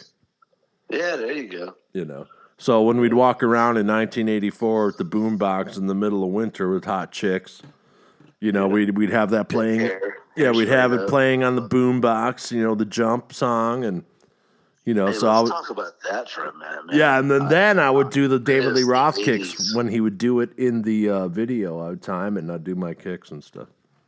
Yeah, got me late. Hey, come on, let's give props to the '80s chick hair, man. The big. Oh hair. Yeah, big hair. I'm telling you, man. I still get confused, and I'm just gonna say confused when I see chicks with the hair up in the air, and I smell the Aquanet. Aquanet. Takes me back to the shows, man. Back, like, you know, Aquanet purple. Standing up against the damn barricade. Aquanet purple can. Mm. The only thing better than the Aquanet purple can is what the punkers use to spike is gelatin. Gelatin, yeah, dude. That's what the punks used. Yeah. So one day, this one Halloween party. So everyone knew me as a metalhead. I got hair down on my ass at that time, blah, blah, blah. And always dressed like a metalhead, da-da-da-da-da. I would dress like a rock star and a whole nine. So I go to this Halloween party. And I'm like, fuck, I really don't have an outfit. So I see a picture of the dude from The Cure in, like, Cream magazine or something. Oh, Michael's, what was his name? I was never into that band. I have no idea what the fuck his name is. Oh, The Cure was badass, man. I'm no disrespect to them. I was just never into them. And I'm like, oh. Robert Smith, maybe? Yeah, Robert Smith. So I'm like, oh, okay. I got an idea. So boom, I got some fucking gelatin because I had like $3 for a fucking outfit. Yeah, there you go. You know, I'm like, oh, fuck. And I look at this and I'm like, okay, boom, I just got some purple fucking eyeshadow. Right? I got purple eyeshadow and a fucking gelatin. I had a fucking white button-down shirt that was too big for me because someone bought it. Because like an aunt bought me a size too big or some bullshit. Had that and da-da-da-da, a few other things. You know, you could mess around with the rest of the stuff, boots and everything. And so I go to this party. And for the first time, I didn't go to a Halloween party with the guys, with the Lords of Trash. For some reason, everyone was doing something else, blah, blah, blah. Yeah. So I go to this party. They show up later. Dude, there's 400 people at this party. No one recognized me. Really? Because I had all my hair that was down. Teased out. I put it up and teased it up like the dude from The Cure. And no one would expect me, of all people, to dress up like this dude. Yeah. And it was the funniest thing because, like, you know, some people were talking shit about me and I was having whole conversations about it.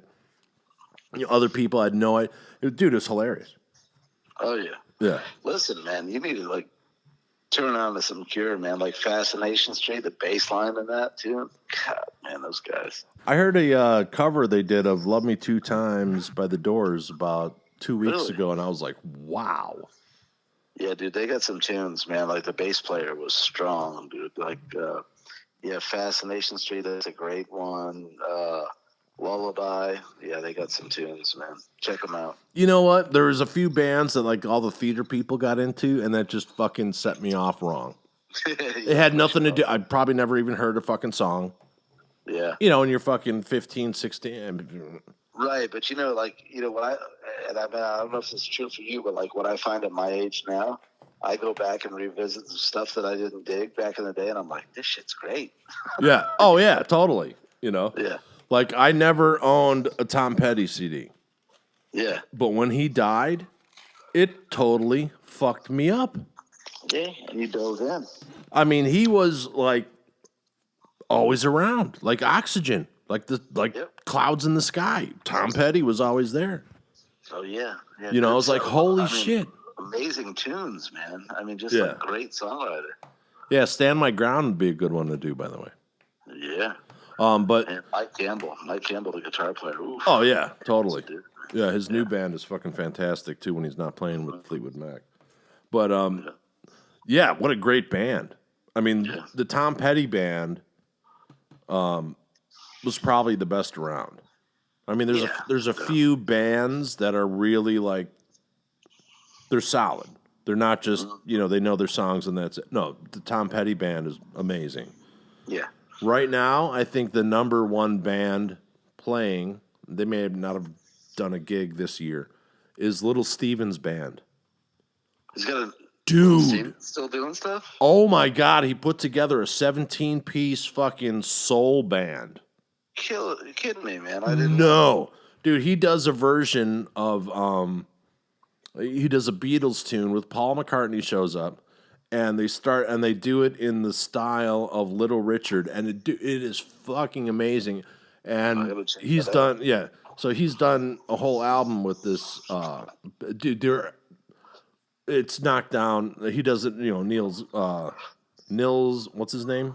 Lofgren. Yeah, he shows up for a thing, does it like a 9-minute jam with them. Dude, amazing band.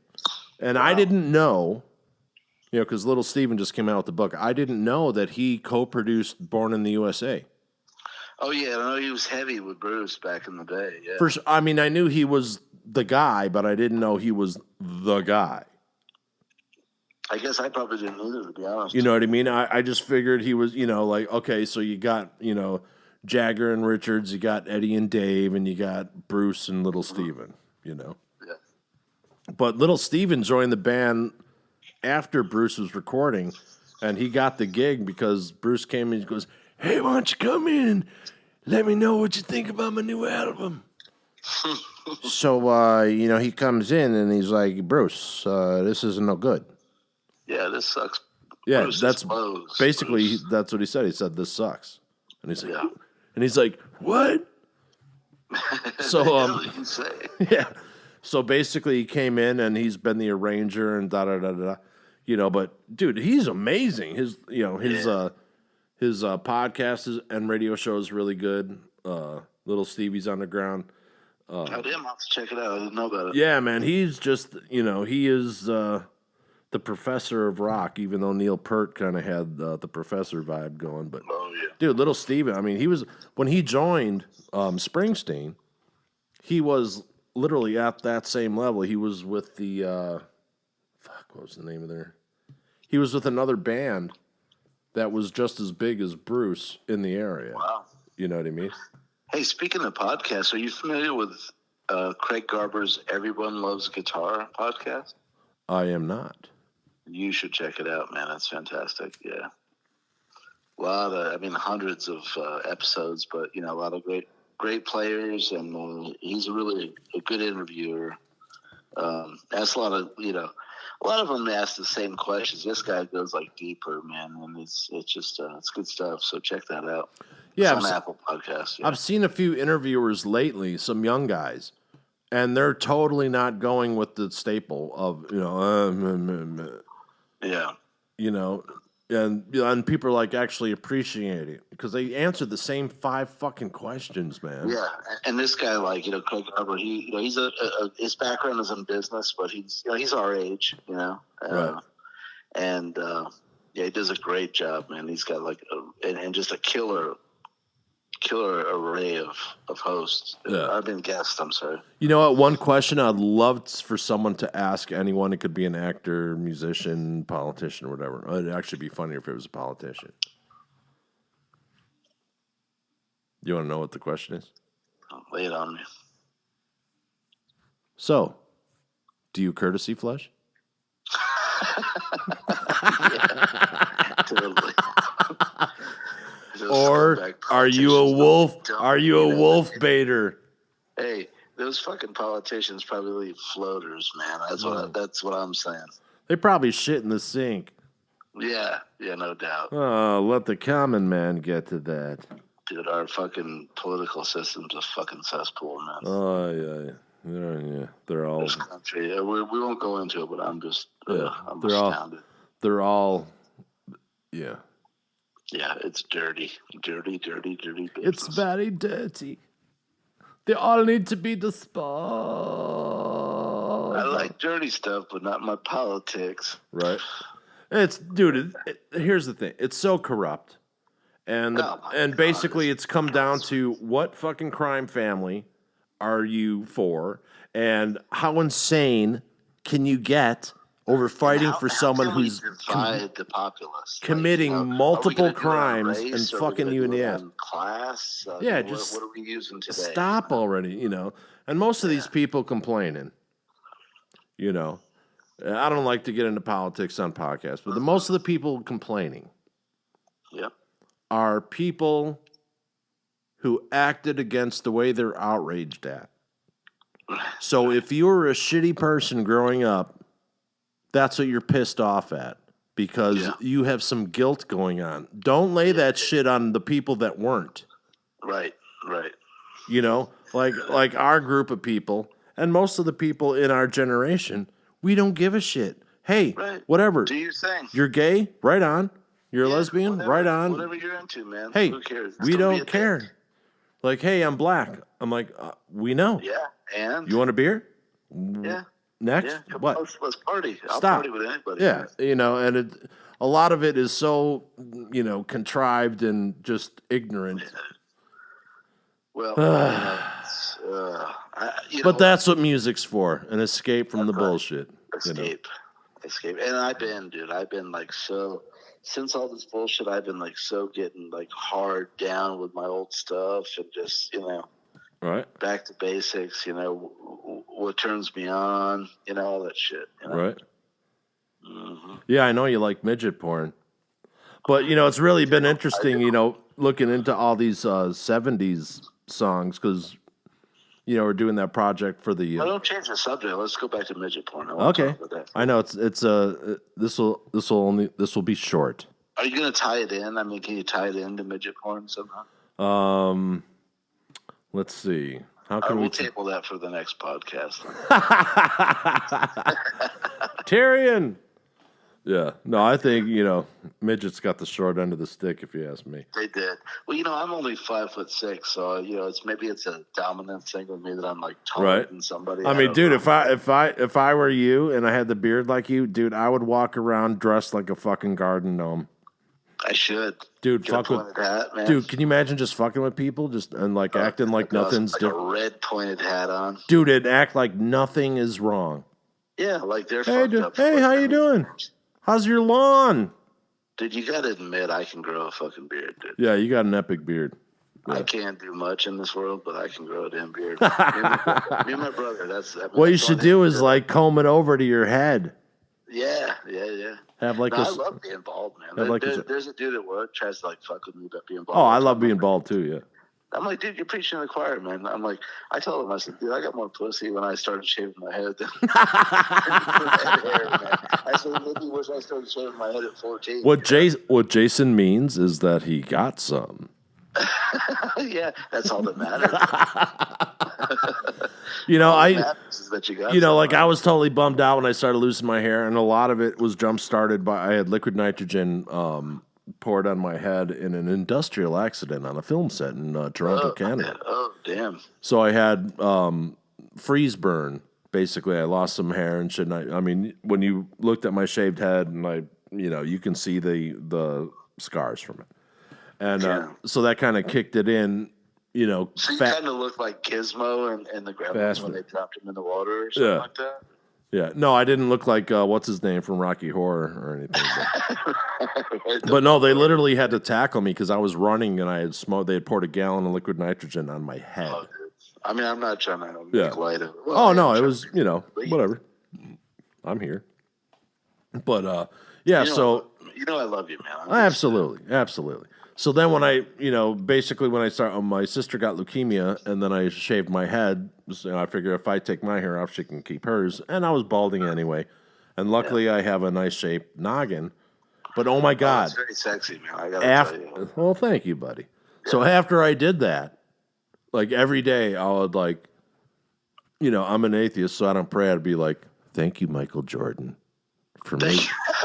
You were praying to Michael Jordan. Fuck yeah. Thank you, Michael Jordan, for making bald men a thing. Oh my God. I was like, fuck yeah. And I tell people that all the time. I'm like, praise Michael Jordan because he made bald men acceptable and good thing. But I'm more old school. I'm more like a Telly Savalas guy. Oh yeah. Love you, baby. Mm-hmm. It's funny because people, when I had the long hair, women would always. You had badass hair, dude. I gotta say, you had the hair in the day. Thank you. Back in the day, man, you were rocking it. Dude, women would always run their hands through my hair. Yeah. And I was like, it was kind of like a weird thing, but like, okay, well, you're nice looking, so go ahead. Who said you were nice looking? Right. Oh no, I told her she was nice looking. Oh, you did. Okay. Oh yeah, she just liked my hair. I thought you were saying she told you were nice looking. Oh no, she goes, "Oh, I love your hair." I'm like, "Yeah, okay." But anyway, so I was used to that. So then when I shaved my head, dude, the same thing started happening. Yeah, right on. People would stop and rub. Women would stop and they would rub my head. Yeah. So I go to this bar.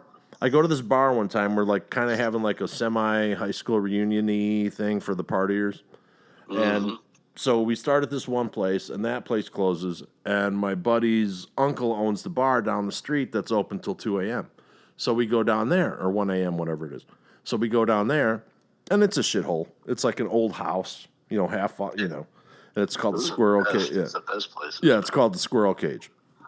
So we go down there, and I sit down, and I feel someone rubbing your head, licking your head, licked my head. Really? So I'm like, hey, no, but I just figured it was one of my group coming fucking with me. Yeah. Yeah, and there were some women there that these are people I've known for 35 years. If they do that, it's fucking funny. Yeah. So I figured it was one of them, and I turned around, and it's the fucking waitress. Really? Whose boyfriend is sitting at the bar watching this shit happen. I just sat down. Awkward. I've never been here before. Yeah. I sit down, my head gets licked. I'm like, did you just lick my head? She's like, yeah, if you let me lick it again, I'll give you a free t-shirt. I'm like, extra large. Right. But I didn't know her boyfriend was sitting there until I said extra large. And then he came like, whoa. I'm like, whoa, dude. Yeah. And that's it. Yeah, and that's when everyone kind of stood up, Yeah. I mean, I could have handled it, but it was like, hey. So listen, one of these days, God willing, when I can, I know you're an atheist, but I'm going to say God willing, I don't want to offend you or anything. But oh, you won't offend me. I know, but I'm just messing with you. So, when I make my way up to Downers Grove, you got to, is there any good, old school Irish pubs around there? Yeah, there's one, 10 miles from here. Yeah. We could literally catch the train and get on the train, take it down there, get off there, catch the train back. Right on. And you got to take me to Chicago Music Exchange, man. Well, here's the thing about this pub, Jason. It is an Irish pub from Ireland. They dismantled it, shipped it. Oh, they shipped it over? Yeah, dude. So it's an actual. No. Holy shit. Yeah, so it's an actual Irish pub. Yeah. That's fucking badass. Yeah, we'll go to Chicago Music Exchange for sure. Oh, yeah, yeah. I gotta see it. Dude, there used to be this music store called Biosco. Okay, it was here forever. Probably it started as a piano store, olden times, But dude, it was like I think it was 4 or 5 floors. Oh God! So 1 floor drums, 1 floor guitars, 1 floor pianos and keyboards. That's awesome. Dude, it was huge. Oh man! Yeah, and we used to go down there. Yeah. Dude, I'd have been in my glory. Yeah, so one time we're going down there, and we're coming up to Michigan Avenue, and if anyone knows, Michigan Avenue is where Lake Michigan is in Chicago, and if you've seen any iconic pictures of Chicago with the 2 Native American chiefs on horseback with the bows raised in the air, you have to drive through them in order to get to Lakeshore Drive. So we're right there. It's like the busiest part, iconic. It's where the Bean is, kind of. Most iconic part of Chicago. So my drummer, who's a major fucking drunk at the time, of course, and he's been clean for 35 years, and That's a shame. or no, probably 40 years, and more power to him. He was signed. He had like 4 albums out. He did all right, and he's a quitter, man. Just say it. No, it was the right idea for him. He needed to quit. Is that what you're saying? Yeah, it didn't agree. Yeah, yeah. So and here's one of the reasons. So anyway, so what we did, we're driving and we got to take a left in order to get to Belmont Avenue down there because we don't know, we're from the suburbs and we always get lost, and plus we're probably drunk and high. So he's got Probably? yeah, Or well, likely? most likely. Well, Yeah, okay. well, no, we were. So Yeah. Jay, he doesn't want to stop to take a piss, right? So what he does, we went to Burger King on the way out. So he had an empty, large. So he pisses in the Burger King cup. Yeah. And we're like, okay. So we're turning and we're like, oh my God, there's Mr. T. Like the Mr. T? The Mr. T is standing on the fucking corner and he's talking. No, he's from Chicago. So and yes, and he's talking to this lady, not bothering anybody. And I am a huge Dr. T fan or Mr. T fan. I love that dude. I think I had him, dude. That was my show. Dude, that was my jam. He made my childhood fucking awesome. So totally respect the guy. Fool. So I was fucking absolutely. I beat the shit out of my drummer after he did this. Okay. To pull over. Like, pull over, stop. So, no. We take the corner. There's a full warm cup of piss. Oh, God. He fucking launches it, and it hits Mr. T and this broad, like, right in the face. You're kidding. Dude, I was so I'm like, you fucking asshole. I'm fucking punching him in the back of the head from the back seat, literally, like, full on. Bam! Bam! And he's drunk, so he's like, I'm like, bam, bam, you motherfucker.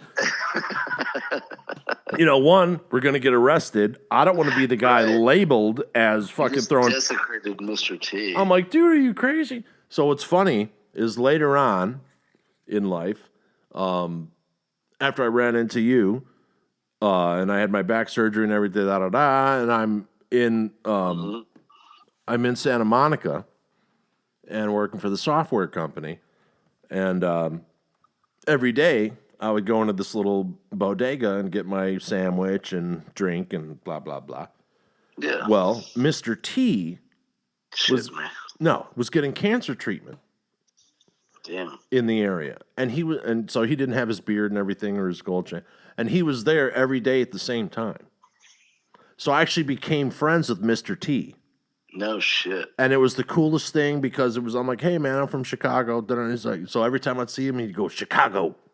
And like we'd talk, hey, what's going on, man? How's the treatment going? Oh, I'm like, dude, the thing you did with the trees was fucking awesome. He's like, yeah.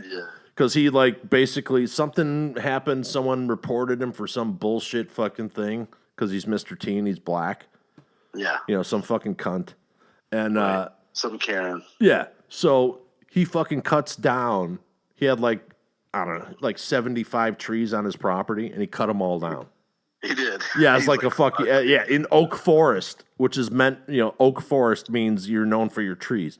He's like, fuck you, lady. Fuck you. And he fucking cut them all down. I'm like, dude, I would have done the same thing. I'm like, dude, that was awesome. Yeah. So anyway, wished him luck and everything. I never told him about, what, my drummer did, but that was kind of. Remember that time you got hit with that warm piss? Yeah, that was me, dude. Wow, that's like getting hit in the face with a cup of warm piss on Michigan Avenue. No, I didn't do that. No, I pity the fool. Yeah. Yeah, I gotta get up there to see it, man. Absolutely, because I remember as a kid. I'm not gonna tell you that I hate Chicago because I was in trucking for many years, and I've lived in Chicago a bunch of times, and it was not my favorite place. But then again, maybe it was just like where the shit was. Yeah.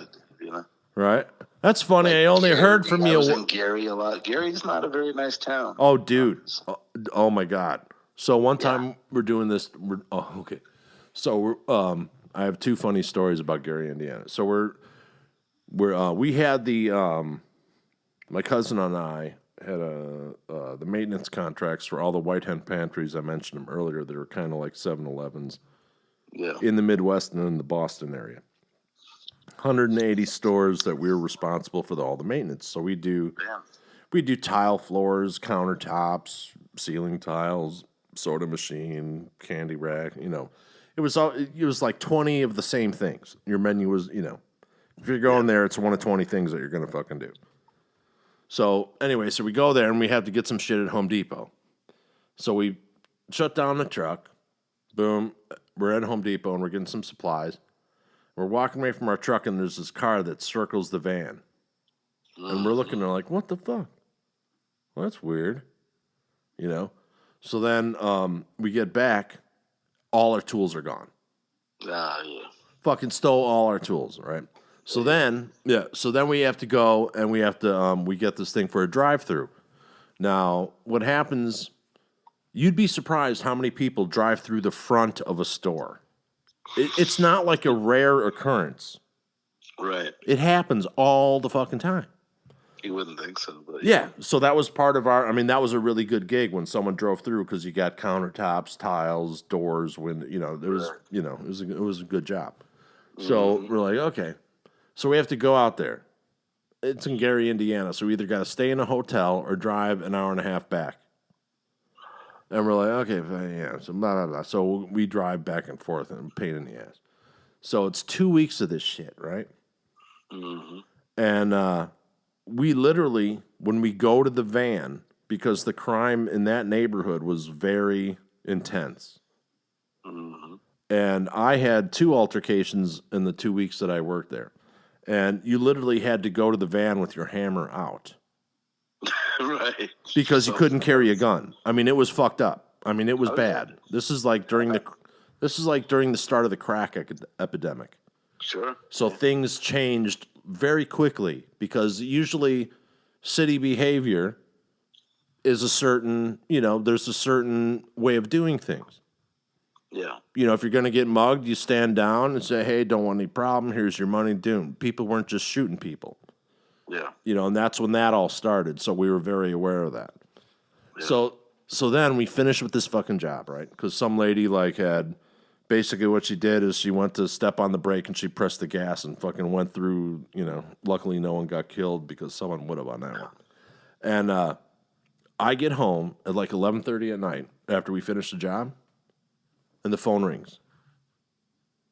And I hear, you're not going to believe this. And I'm like, what's that? Well, you guys need to go back tomorrow morning because and says the address. I'm like, we just left there. It's like, yeah, someone drove through the window again. Again. Yeah. And I was like, fuck. Right. 2 weeks of more extra stress on the job because where's my pistol? When we would do things, because it's a convenience store, you don't do them during the day. Right, you got to do it after hours. Your work, it's a 24-hour store, so your work day starts at 10 p.m. Right. So it's, you get to see all the drunks and people who are wasted on all types of shit, you know. Yeah, dude. But yeah, that was pretty intense. I used to load steel out of a place. Schaumburg, is that sound? Schaumburg. Right? Yeah. Yeah, you're probably in Schaumburg, Elk Grove Village. Yep, I used to be there a lot. Yeah. Yeah, that's where a lot of the industrial stuff is, especially for steel and, you know, that kind of thing. I used to work for a tool company, and, you know, that's where they moved out of. But, And tolls, my God, everything's a freaking toll road up there. Used to piss me off.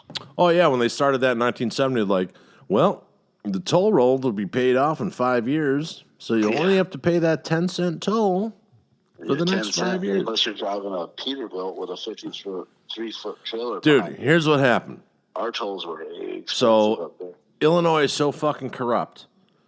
The toll system is a private company. It is not owned by the state. And that's something.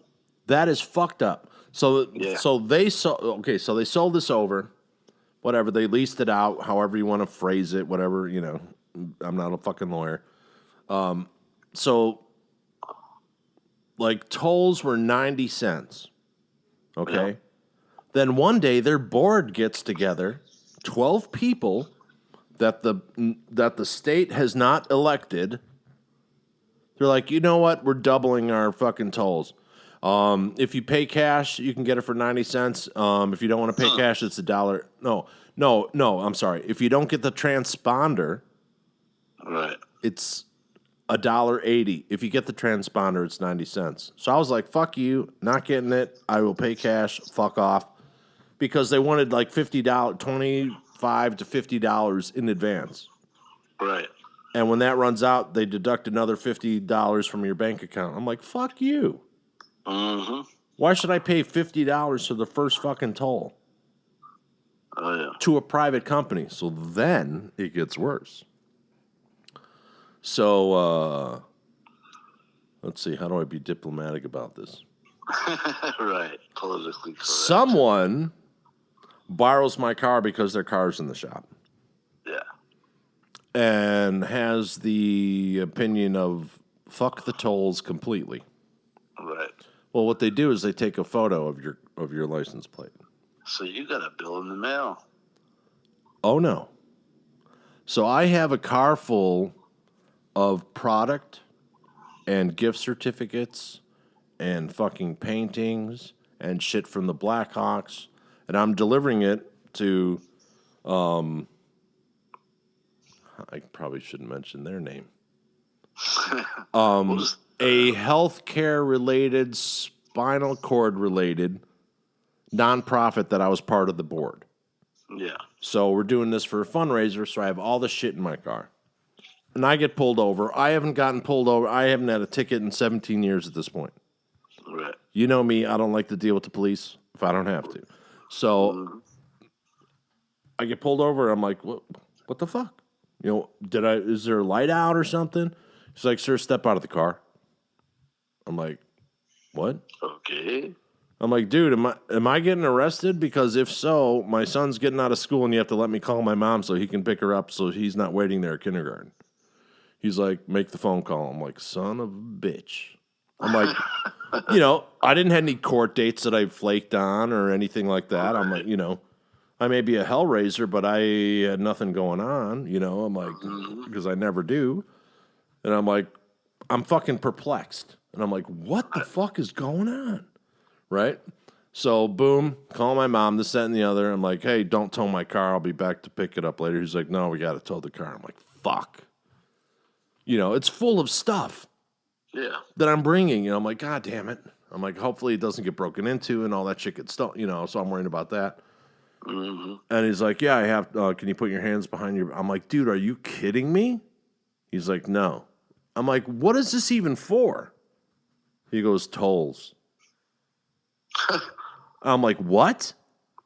He goes, you didn't pay some tolls and you have a warrant for your arrest. Over tolls. And I'm like, what? I'm like, dude, I go, look in my car. He looks in there and my cup holder I didn't hold cups in it because it was filled with fucking change because of my fuck you stance on the whole thing, right? Yeah. I'm like, dude, look at that. That's how it always is. Do you think I don't pay tolls? I'm like, one, da da da da.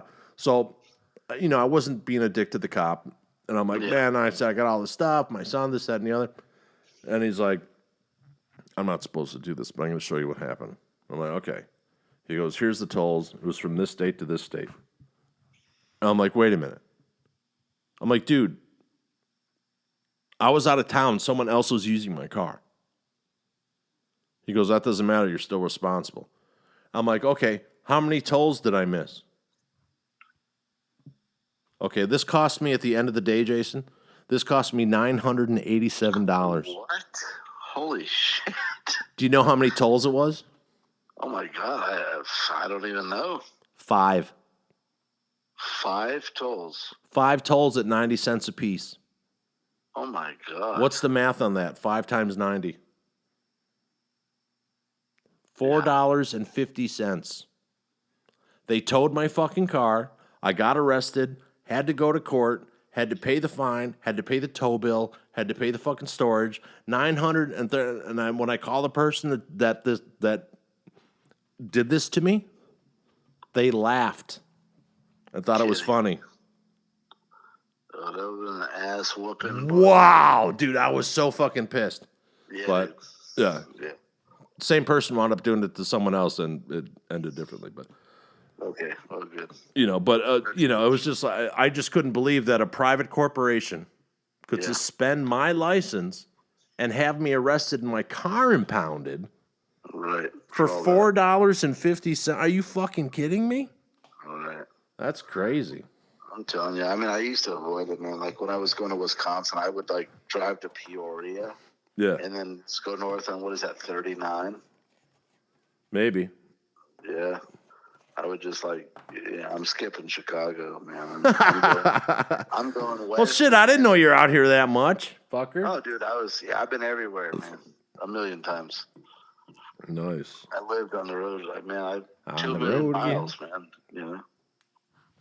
2 million miles. Just under 2 million, probably, but, close to it. Closer to 2 million than 1, Nice. I guess, if you say so. I don't know. I got mixed emotions about it, but, I paid the bills, kept the kids fed, right? Right. Yeah. But no, I want to come up there when you can do the driving. I can just sit back and chill, Oh, absolutely. And, we'll go look at some Les Pauls. They got a hell of a collection over there, man. Yeah, not too far from me, we have Tobias Music, who is the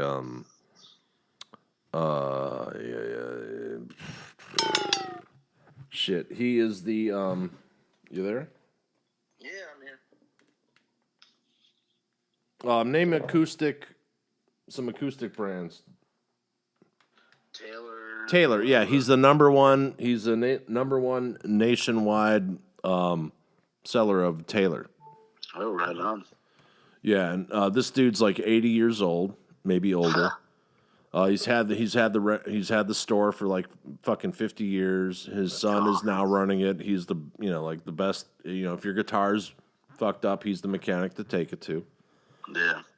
But all the folk singers and all the acoustic guys from all over come to him. Yeah, right. So you can walk in there, and Taylor they did like a $300,000 display room for him. Nice. But it's pretty cool. So, you can see a bunch, and they also have they have mini concerts there. So people from all over the world, all these different Probably type guitar clinics and stuff going on. No, they do little shows. Nice. Because they have like a rock band kind of fucking school going there too. But so they've got a venue to have these people in. Like Emmanuel comes in there. You ever hear that dude, the Australian guy? Yeah. Tommy Emmanuel? Dude, that guy's fucking incredible, man. Yeah, dude. For sure. And it's weird talking to him on the Sammy years, but maybe okay, so what should we call Saturday night since Jason's gonna be a regular fixture here? Should we just call it Creativity Saturday Night, or? Yeah, we need to come up with a name, right? Yeah, I mean, it's creativity, but we got to, Saturday nights, or just, Creativity with V and J. V and J, VJ. Oh, The VJ. Saturday Creativity with the Veg. The Veg. V and J. Everybody loves Veg. Everybody loves the Veg. Shit. Yeah, let's do this thing, man. All right, totally. I'm down. So yeah, I don't know if I'm gonna. I'll probably post this tomorrow because, you know, I don't want to know if I want to get into technical shit after, you know, my consumption. It's probably late, man. Yeah, you know, yeah, and plus, you know, a friend of mine passed away last night, and I was yeah, God bless. toasting her all evening, and you know. Well, man, I'll tell you what. No, I feel like I just want to jam. I love it, man. And for those listening, me and V were talking about it. We're gonna do a regular thing. I guess, right? V? Absolutely, yeah. Well, Jason will be on here every Saturday night, and hopefully, you know, maybe we can once we figure that out, we'll do a second one. And all that kind of good stuff. But, yeah, here we are. And I mean, because I don't like drinking alone. I might as well drink with all these folks, you know what I mean? Oh, yeah, totally. Oh, did you see? I posted last night after I was doing all this stuff because, you know, you have weird hours because you wake up. I work like a lunatic. Yeah, I work nights, so our schedules are kind of opposite. But I did post last night after I had been drinking. Yeah, it's the only way to post as far as I'm concerned. I did post, I ain't drunk. I'm just drinking. I'm just drinking. Totally. We should probably do that song. Yeah, we should. I mean, because let's face it, that was our tune back in the day. Right? Oh, that is our theme song. Absolutely. And I still have the footage for that, and that would be even funnier. You got the vids, man? Do you have the vids we did? I have the footage for that drunken excursion over that weekend when I brought, you know, I always had the cameras there, but there was one weekend that we taped shit when we were wasted, yeah. The only thing I'll tell you, like in all my moves over the years, somehow I lost, you know, we did like the Primal Scream video. We had all the 666 cold procreation. All that stuff. I've been trying to find a copy of that forever, man. Yeah, I hate that I lost it now. I don't know where it went, but, you know, I wish. Right on. Well, all right. Well, my phone's about to die here. Yeah, buddy, let's wrap it up. And we'll do it again, next Saturday? Absolutely. Same bat time, same bat channel. Creativity with the Vag. And the J. All righty. Biff, do you have anything left to say? No, just hurry it up so I can get the fuck home. All right, then. Okay, so this is V signing off. Jason? Signing off, brothers. Have a good one, everybody. And Jason, hang on the line for a quick second. And everybody, this is Creativity, Episode 9. Thanks for hanging out. And as always, be good.